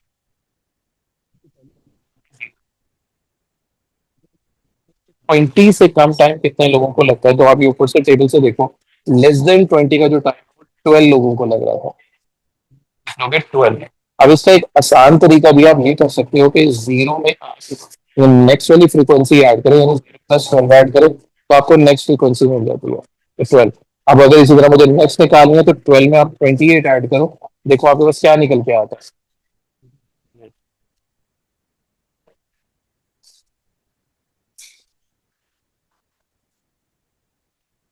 हाँ, 12 + 28 क्या आता है?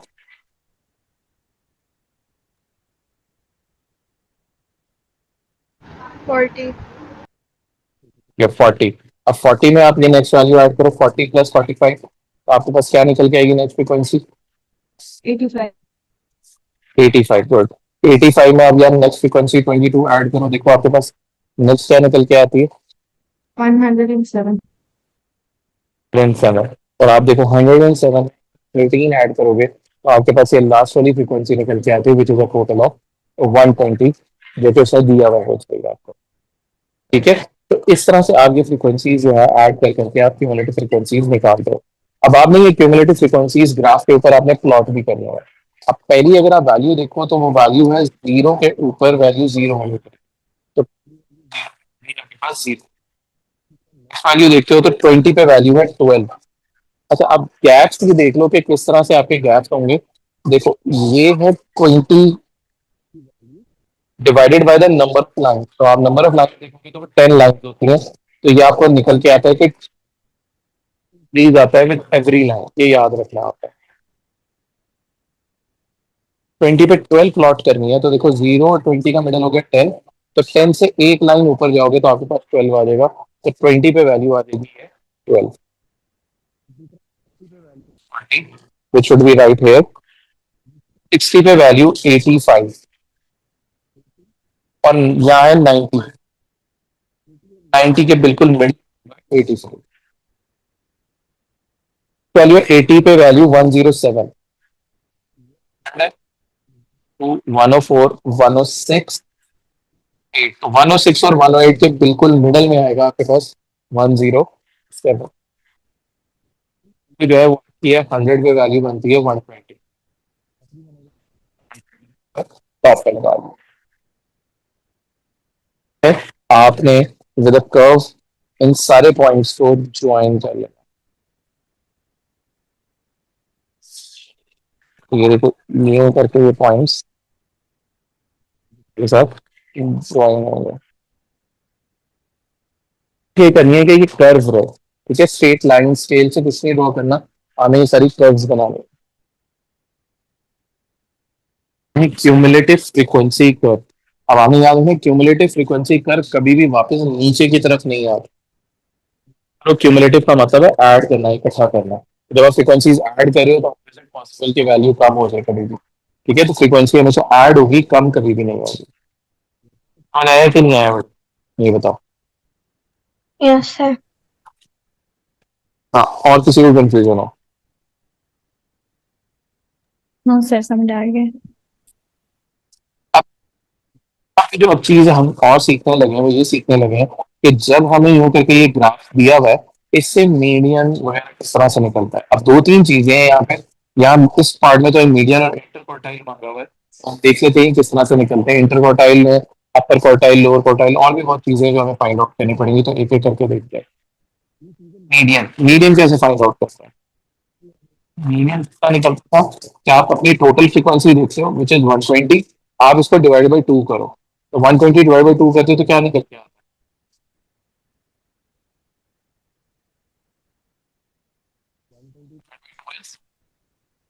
फिर 60। 60 एज अ मीडियन लिखा है, जो कि गलत है। आपने क्या करना है, ग्राफ पे जाना है, पर आपने ये करके लाइन बनानी कर्व के साथ,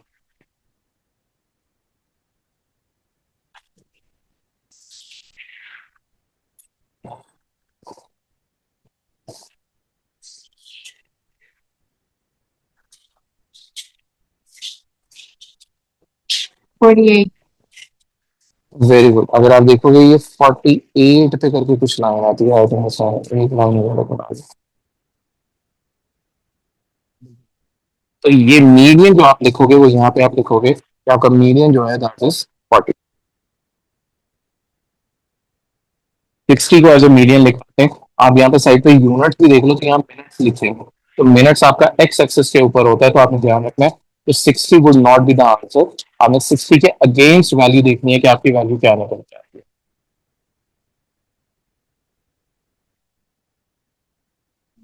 सीखने लगे हैं, वो सीखने लगे हैं अपर क्वार्टाइल, इसको मैं यू क्यू से लिख लेता हूँ, इसको कुछ लोग Q3 से भी रिप्रेजेंट करते हैं। अगर आप लोगों ने निकालना हो तो इसका फॉर्मूला होता है 3/4 multiply by the total frequency. Total frequency 120 है, तो आप 3/4 और 120 करो, देखो आपका क्या निकल के आता है पहले ये।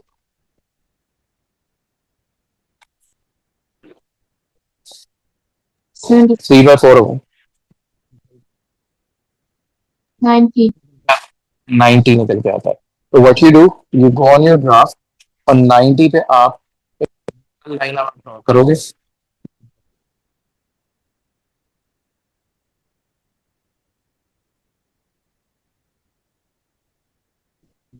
आपका ये कर्व के साथ, हाँ सर गलत हो गया, यहाँ पे करके सेट होगा।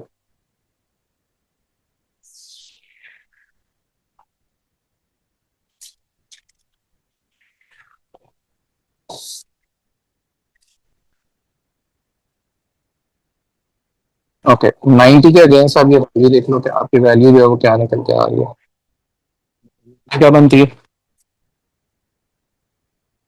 60 समथिंग है, कितनी आती है 64.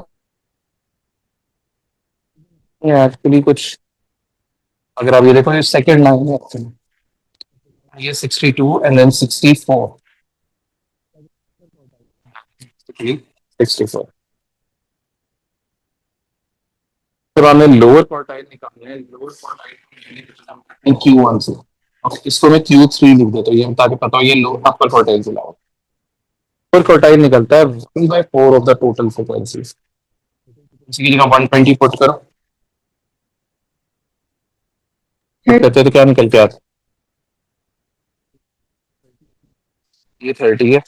इधर आप हॉरिजॉन्टल लाइन ड्रॉ करो और देखो ये इधर कर्व के साथ कहाँ पे टच करता है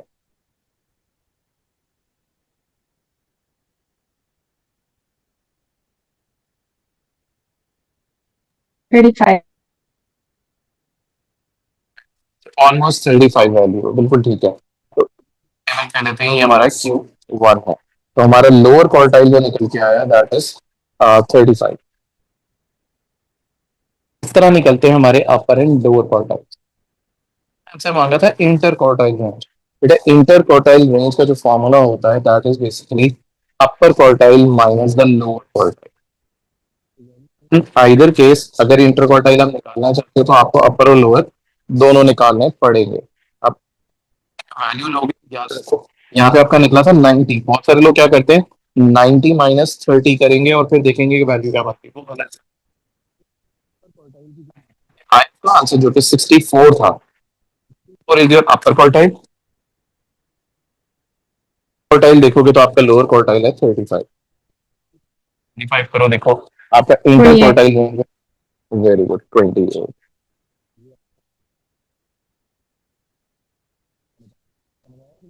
अपर और लोअर क्वार्टाइल और इंटर क्वार्टाइल में से चलती है।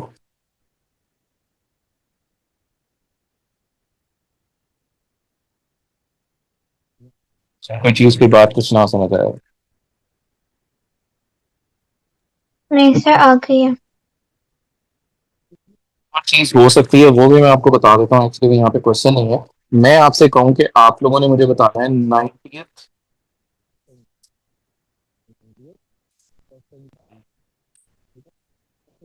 देता है वैल्यू में, यानी 70 60 40 कुछ भी कह सकता है। परसेंटाइज का मतलब होता है परसेंट, तो वो बेसिकली आपसे 90% मांगना चाह रहा है। परसेंट का मतलब है 90 over 100 into the total frequency which was 120 in this case। तो की वैल्यू क्या निकल के आती है 9 times 12, तो ये था मैं ये पूछा था ये 90th परसेंटाइल कितना निकल के आता है, 90 ओवर 100 into 150 करते हो तो 1080 आता है, ये पूछा था। Yes sir. ओके 108 आता है। तो अब हमें क्या करना है, ग्राफ के ऊपर जाना है एट 10 विच इज, चलो अभी तो मैं फिलहाल हॉरिजॉन्टल लाइन बना, ओके आई थिंक हम क्लियरली देख सकते हैं कि 108 पे यहाँ करके कहीं कट करता है, तो इसके अगेंस्ट मैं यहाँ से एक वर्टिकल लाइन नीचे ले लेता हूँ, फर्स्ट लाइन पे ही आ रहा है, तो 80 से एक लाइन आगे है, तो यहाँ पे क्या वैल्यू आएगी आपके पास 80 से एक लाइन आगे, 82. Very good. तो आप कहोगे कि आपका 90% जो है वो 82 मिनट्स के ऊपर है। इस तरह से करते हैं मेरे क्वेश्चन, समझ आया कि नहीं आया यस सर। बताओ, यहाँ पे किसी का क्वेश्चन। अच्छा यहाँ पे ऊपर मुझे भी एक क्वेश्चन नजर आया था, एक्चुअली ये रहा, शुक्र मिल गया। यहाँ पे अगर आप देखो तो आई थिंक इस पे भी हम कर लेते हैं। पहले पार्ट में वो आपसे यहाँ पे उसने क्या किया कि क्यूमुलेटिव फ्रीक्वेंसी कर्व आपको बना के दिया हुआ है, ठीक है। अब वो कहते हैं कि आप पहले मीडियन बताओ, तो पहले देखो यहाँ पे आपकी टोटल फ्रीक्वेंसी है कितनी, जब आप इस क्वेश्चन को देखते हो ग्राफ को देखो और बताओ आपकी टोटल कितना है फ्रीक्वेंसी का।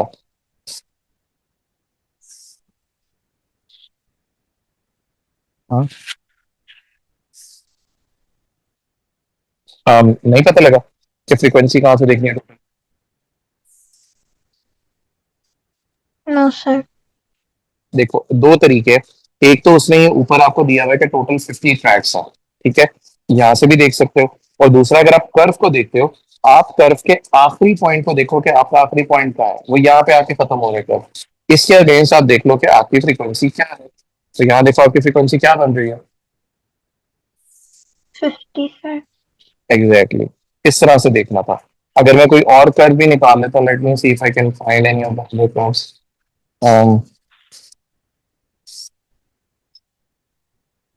ओके, यहाँ पे बताओ आपकी टोटल फ्रीक्वेंसी क्या होगी इस कर्व को अगर आप देखते हो तो। Sir, 60. वेरी गुड, बिल्कुल ठीक है। अच्छा, कभी कभी पता है क्या वो थोड़ा ट्रिक करता है, वो यूं करके कर्व आपका स्टार्ट करेगा और लेट्स सपोज मैं यहाँ लाके खत्म कर लेता हूँ। अब बताओ इसकी फ्रीक्वेंसी क्या होगी टोटल जो Sir, मैंने बनाया 40. उसका।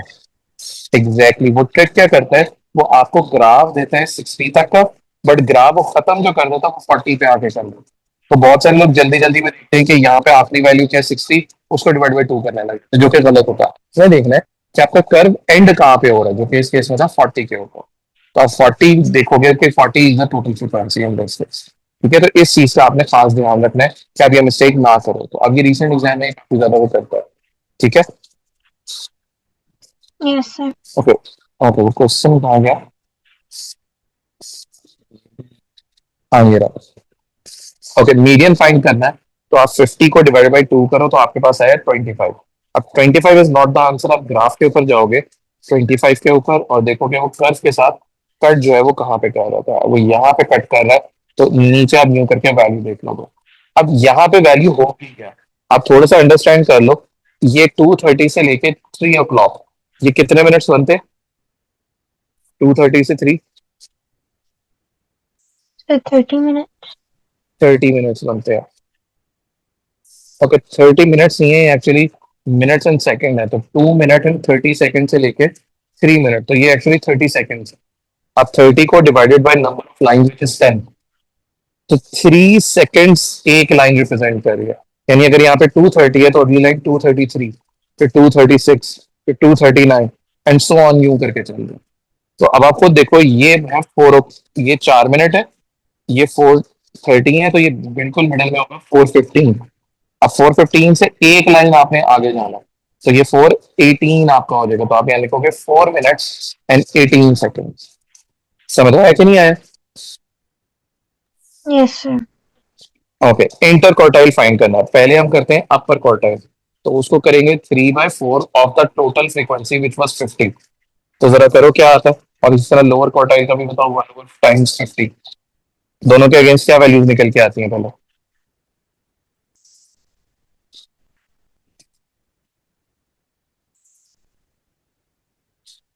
हाँ Sir, 4 by 5 multiplied by 50 आते 37.5. बिल्कुल ठीक है, और आपका लोअर क्वार्टाइल निकल के आएगा 12.5। ओके, अगर मैं पहले लोअर क्वार्टाइल देख लें तो 10, 11, 12, 12.5 would be right in the middle of 12 and 13।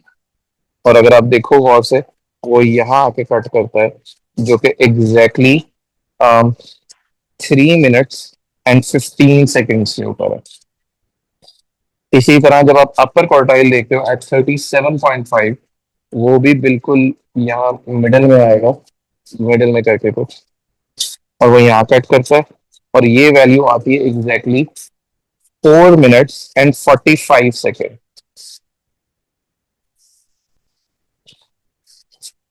तो अगर आप इसको एक्चुअली सारा सेकंड्स में करके करना चाहते हो, आपकी मर्जी है, तो आप इसको कर सकते हो।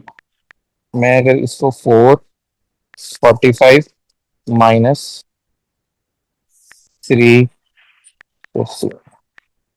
तो 1 minute and 30 seconds। अगर आप देखो आपके कैलकुलेटर्स पे ये वाला की होता है, ये टाइम लिखने के लिए आप यूज कर सकते हो। तो देखो मैंने किस तरह से लिखा, 4 और फिर ये वाला बटन मैंने प्रेस किया और फिर 45 के बाद फिर प्रेस किया। तो ये बेसिकली आपको जो आंसर निकल के आएगा वो 1 minute and 30 seconds बचता है। तो आप यहाँ लिखोगे 1 minute and 30 seconds। समझ आया कि नहीं आया। Yes. Yes, sir. हाँ ओके, आखिरी चीज बेटे, क्यूमुलेटिव फ्रीक्वेंसी कर्व दिया हुआ है, वो आपसे कहता है मुझे सिंपल फ्रीक्वेंसी बताओ। अब ये मुश्किल नहीं है, बहुत इजी है। पहली वैल्यू आपने देखनी है 2:30 पे ग्राफ पे क्या और 3 पे क्या है। तो देखो 2:30 पे तो वैल्यू थी 0 और 3 पे वैल्यू यहाँ पे, इसके अगेंस्ट आप वैल्यू देखते हो तो यहाँ पे निकल के आती है 3। अब आप इन दोनों को माइनस कर लो, 3 माइनस 0 निकल के आया 3, इसलिए इसने यहाँ पे वैल्यू लिखी है 3। इसी तरह अगली वैल्यू 3 से स्टार्ट होती है, 330 तक जाती है। तो 330 पे अगर आप वैल्यू देखो, 3 पे तो मैंने मार्क की हुई है, 330 पे वैल्यू है 8। अब आप 8 माइनस 3 करते हो तो आपके पास वैल्यू निकल के आती है 5। तो इस वजह से यहाँ पे उसने लिखी हुई वैल्यू 5। अगली वैल्यू 330 टू 4 है। अब 330 पे तो मार्क है, 4 पे देख लो कि आपकी वैल्यू क्या बनती है। वो यहाँ पे नजर आ रही है मुझे 18। तो आप 18 माइनस 8 करो तो आपकी क्या वैल्यू निकल के आएगी? Very good. अगली वैल्यू मैंने देखनी है 430 पे। 430 पे वैल्यू है यहाँ पे 30। आप 30 माइनस 18 करो, देखो क्या निकल के आता है? 12. 12, बिल्कुल ठीक है। अगली वैल्यू मैंने 5 पे देखनी है, तो 5 पे वैल्यू कुछ यहाँ करते हैं। हाँ, कुछ यहाँ करते हैं, तो ये बनता है एक्चुअली 43। तो 43 माइनस 30 करो, देखो क्या निकल के आता है? 13. गुड, 13। आखिरी value, second last value actually 530 के ऊपर है। तो 530 पे आप अगर वैल्यू देखो तो कुछ ये वैल्यू बनती है, which is at almost at 48। इनको सब्ट्रैक्ट करो तो क्या आता है? Five. और 2 और 5 आता है। और लास्ट 50 माइनस 48 करेंगे तो 2 आएगा। तो लास्ट जो दो फ्रीक्वेंसीज हैं विच इज 5 एंड 2। तो आप माइनस कर करके भी आप रिवर्स में फ्रीक्वेंसीज को लिख सकते हो। बताओ कुछ समझ आया कि नहीं आया? Okay. अब इसमें there are multiple things that you basically need to find out. अब जैसे यहाँ नहीं लिखा, but we will learn how are we suppose to find out those things. सबसे पहले स्टार्ट करते हैं median. So if you remember, the median was known as to be the middle value of your data. अब how are you suppose to find the middle? Okay, now what you can do, you can count all the numbers which are there. So here are 14 numbers, and when you have to divide, find the middle, you divide it by 2, and that would give you 7. It means that there would be a group of 7 each, 7 numbers each. So 7 numbers देखते हैं, 1 2 3 4 5 and then 6 and then 7. So here it ends. उसके बाद the next group will start from here, 1 2 3 4 5 6 and then 7. So these are the 7 numbers, 7 ka group each बनेगा. So when you need to find the median, so basically the median lies right in the middle, right here. So when you look at the middle of 4 and 4, the middle of 4 and 4 is also 4. So other way to do क्या, आप दोनों numbers को add करो and then divide it by 2. So if you need to read this data, इसको read हम इस तरह से करेंगे, 2 and then 4. So we are going to write down 24 plus 24 and then you add the numbers and divide it by 2. तो आपके पास your median would be 24. समझ आया यहाँ तक कि नहीं आया बेटा? Any confusion so far? हाँ अली, फातिमा, क्या हसन, बताओ, any confusion? Yes. Okay. अच्छा, अब जिस तरह you have found out the median, इसी तरह you have to find other things जिसमें आते हैं upper quartile. If you remember, the upper quartile was basically 75% of your data. ठीक है? So what we can do, 75% mean 3/4 of the data. So 3/4 into 14. एक ये भी तरीका है, but I think there is an easier way to do the upper quartile and the lower quartile. So let me just show you how are you supposed to do upper quartile and lower quartile. Okay, so let me just erase this. Okay, when I have to find upper, basically होता क्या है कि median is basically your 50% mark. ये होता है हमारा 50%. Upper quartile was your 75% and lower quartile was 25%. तो चलो पहले हम lower quartile से start कर लेते हैं. Lower quartile would be behind 50% and upper quartile would be after 50%. Okay, so how many numbers are before the 50% mark? So when you count the numbers जो हम already count कर चुके हैं, वो 7 numbers थे which were before the 50% mark. तो 7 numbers का middle क्या होता है? Like for example 1 2 3 4 5 6 and then 7. So if I need to find the middle, so you can see this number, 4th place पे जो number होगा, that would be the middle, because 3 numbers are before this middle value and 3 numbers after this middle value. तो 4th place पे जो number है, that is supposed to be the middle. तो in this case when you look at the middle, the 4th place पे ये वाला number है और if I look after the 50% mark तो फोर्थ प्लेस पे ये वाला number. So this is your 25% mark and this is your 75% mark. So when I have to write down my upper quartile, that is supposed to be 31, and when I am supposed to write down my lower quartile, that is supposed to be 90. समझ आया कि नहीं आया बेटा यहां तक?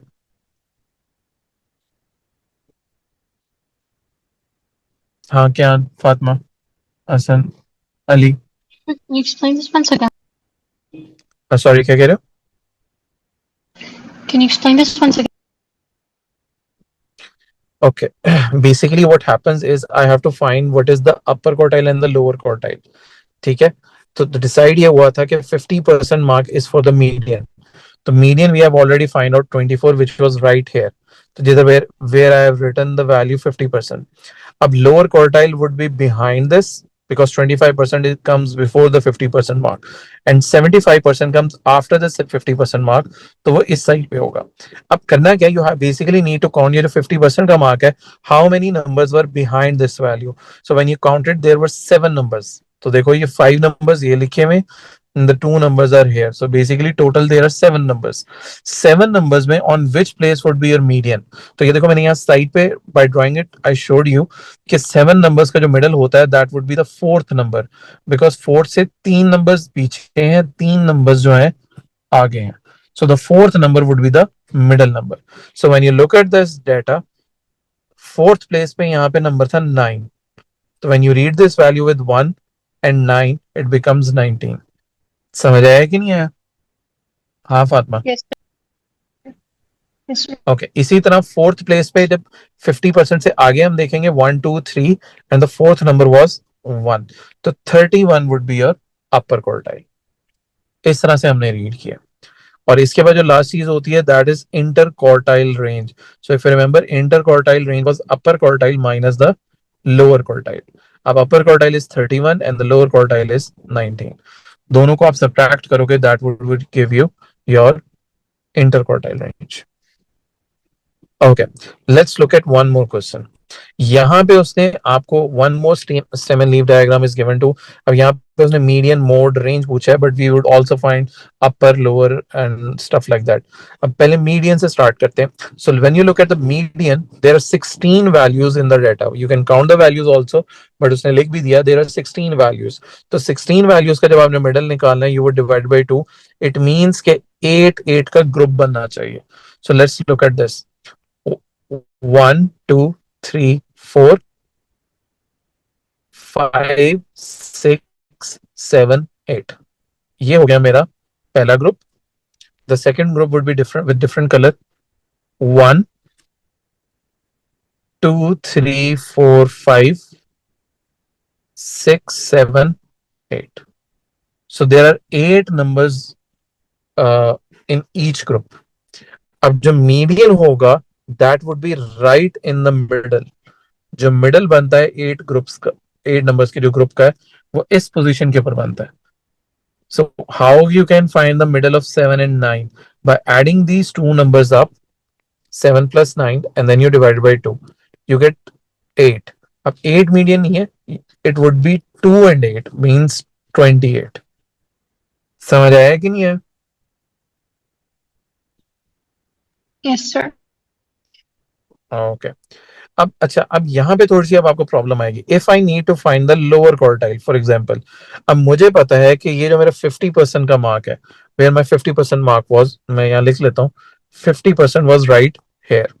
अब before the 50% mark there were 8 numbers. So 1 2 3 4 5 6 7 8.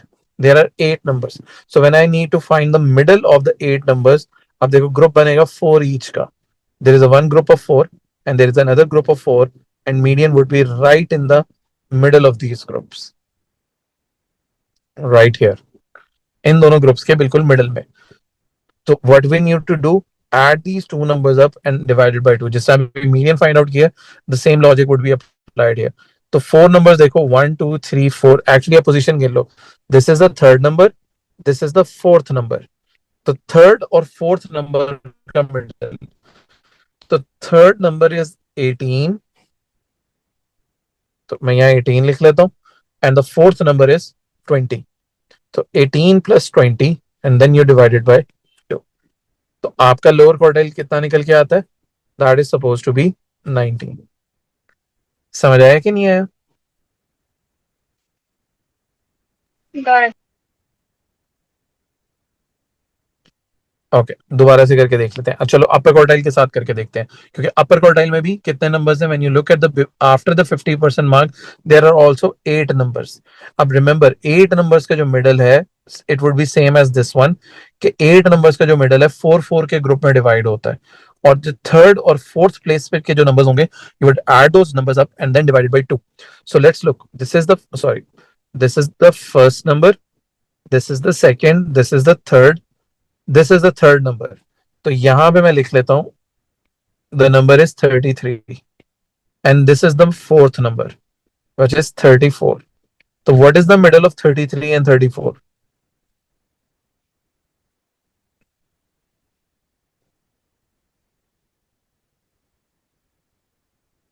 बिल्कुल ठीक है हमने 33.5. तो यू वुड से कि your upper quartile is 33.5. That is your upper quartile. आप इन दोनों को ऐड करो एंड देन डिवाइडेड बाय 2. हाँ क्या Fatima, Ali, Ahmad, did you understand what we did? Yes, sir. Okay. Acha, the next one was mode. Mode is the most repeating number. So can you look at the data and tell me the most repeating number in this case?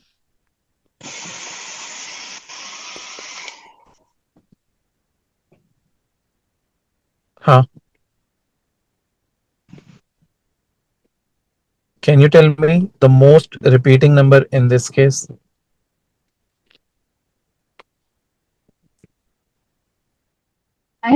Five. 5 नहीं बेटा. You would read, जैसे अगर आपने 5 read करना, 1 and 5 is 15. So do you think 15 is the most repeated number in this case? Okay.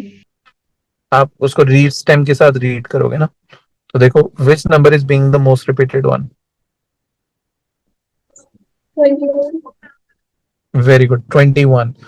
21 is repeat twice. There is no other number which is repeated twice.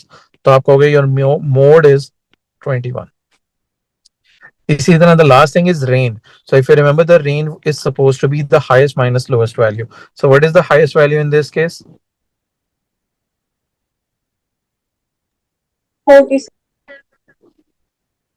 Sorry, 47. And the lowest value?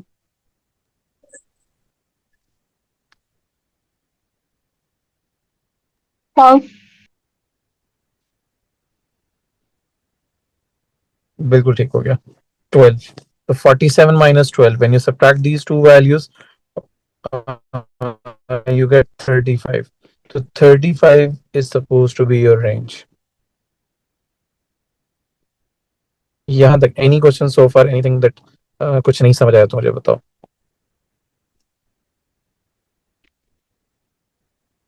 Okay. अच्छा, इसी तरह what I want to do next is your actually box and whisker plot. इसको कहते हैं box and whisker plot. अब इसमें there are few important points that you need to draw any box whisker plot. ठीक है, what do you need? I am going to mark the values. ये देखो, this line is the maximum value और the highest value. This is your minimum value. So these are the two values that we need.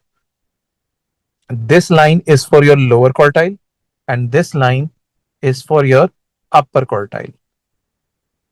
And this line represents your median value. ठीक है? So basically you need these 5 values to draw any box and whisker plot. ठीक है.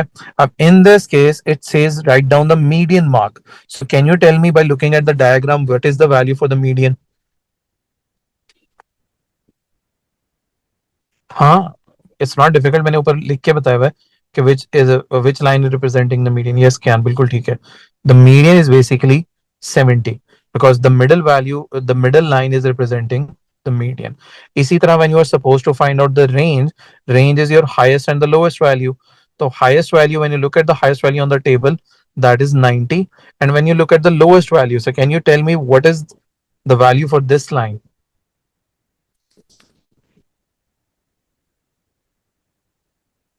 Very good, Kian. The 12 is the lowest value in this case.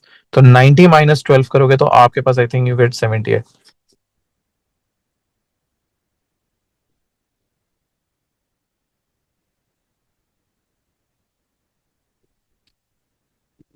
Okay.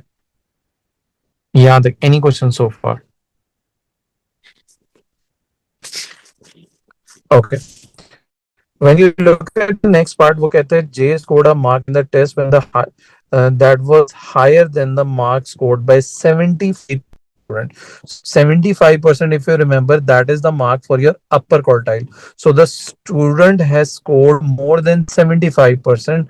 Means when you look at this diagram, the upper quartile, yani 75% mark was at this value. So when you look at this value, this is 86. So the student has scored more than 86, or 90 was the highest value. So the student has scored between the value of 86 and 90. So what is the value that we can write it down here? Okay, how many marks the J's have scored?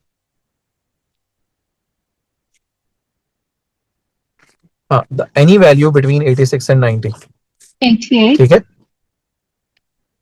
Yeah, 88. You can write down 87 or 88 or 89. Okay? These are the values. 86 हम नहीं लिख सकते because that is the value for the 75% mark.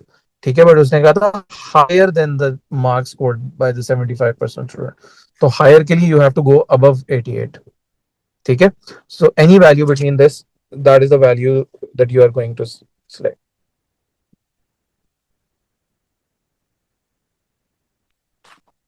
Okay.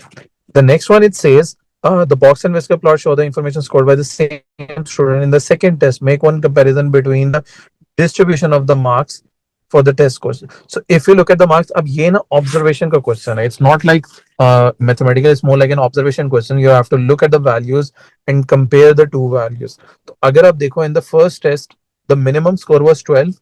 Now in the second test the minimum score was 30. Now 50% of the students score 70 marks. और यहाँ पे देखो more than 70 score हुआ हुआ है. ठीक है? And the other thing is the highest mark was 90. और यहाँ पे अगर आप देखो तो highest mark is between almost 97. So अगर आप comparison अब करना चाहो, you can say in the second test the students scored better marks. यानी इस टेस्ट के अंदर जो उनके scores हैं, they were much better than the first test. Okay, एक और question करते हैं इसका. Okay, now you guys have to answer me this one. Median. What is the median value in this case?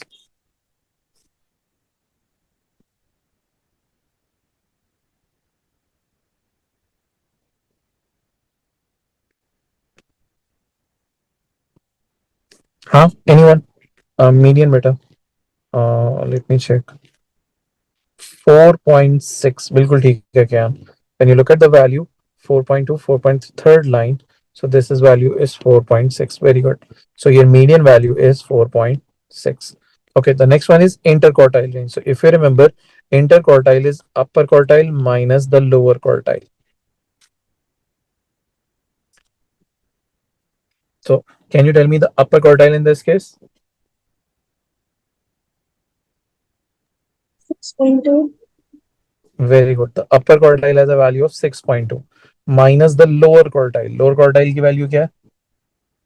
3.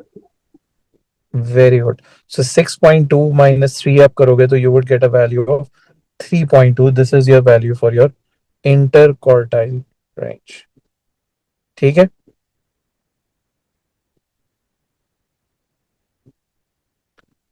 Okay.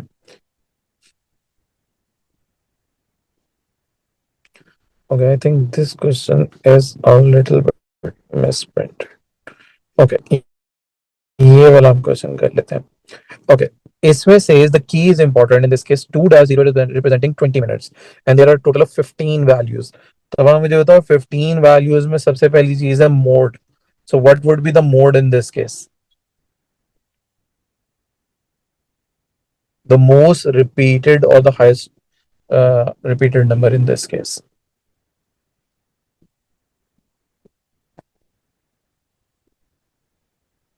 The most repeated number is 16. Very good.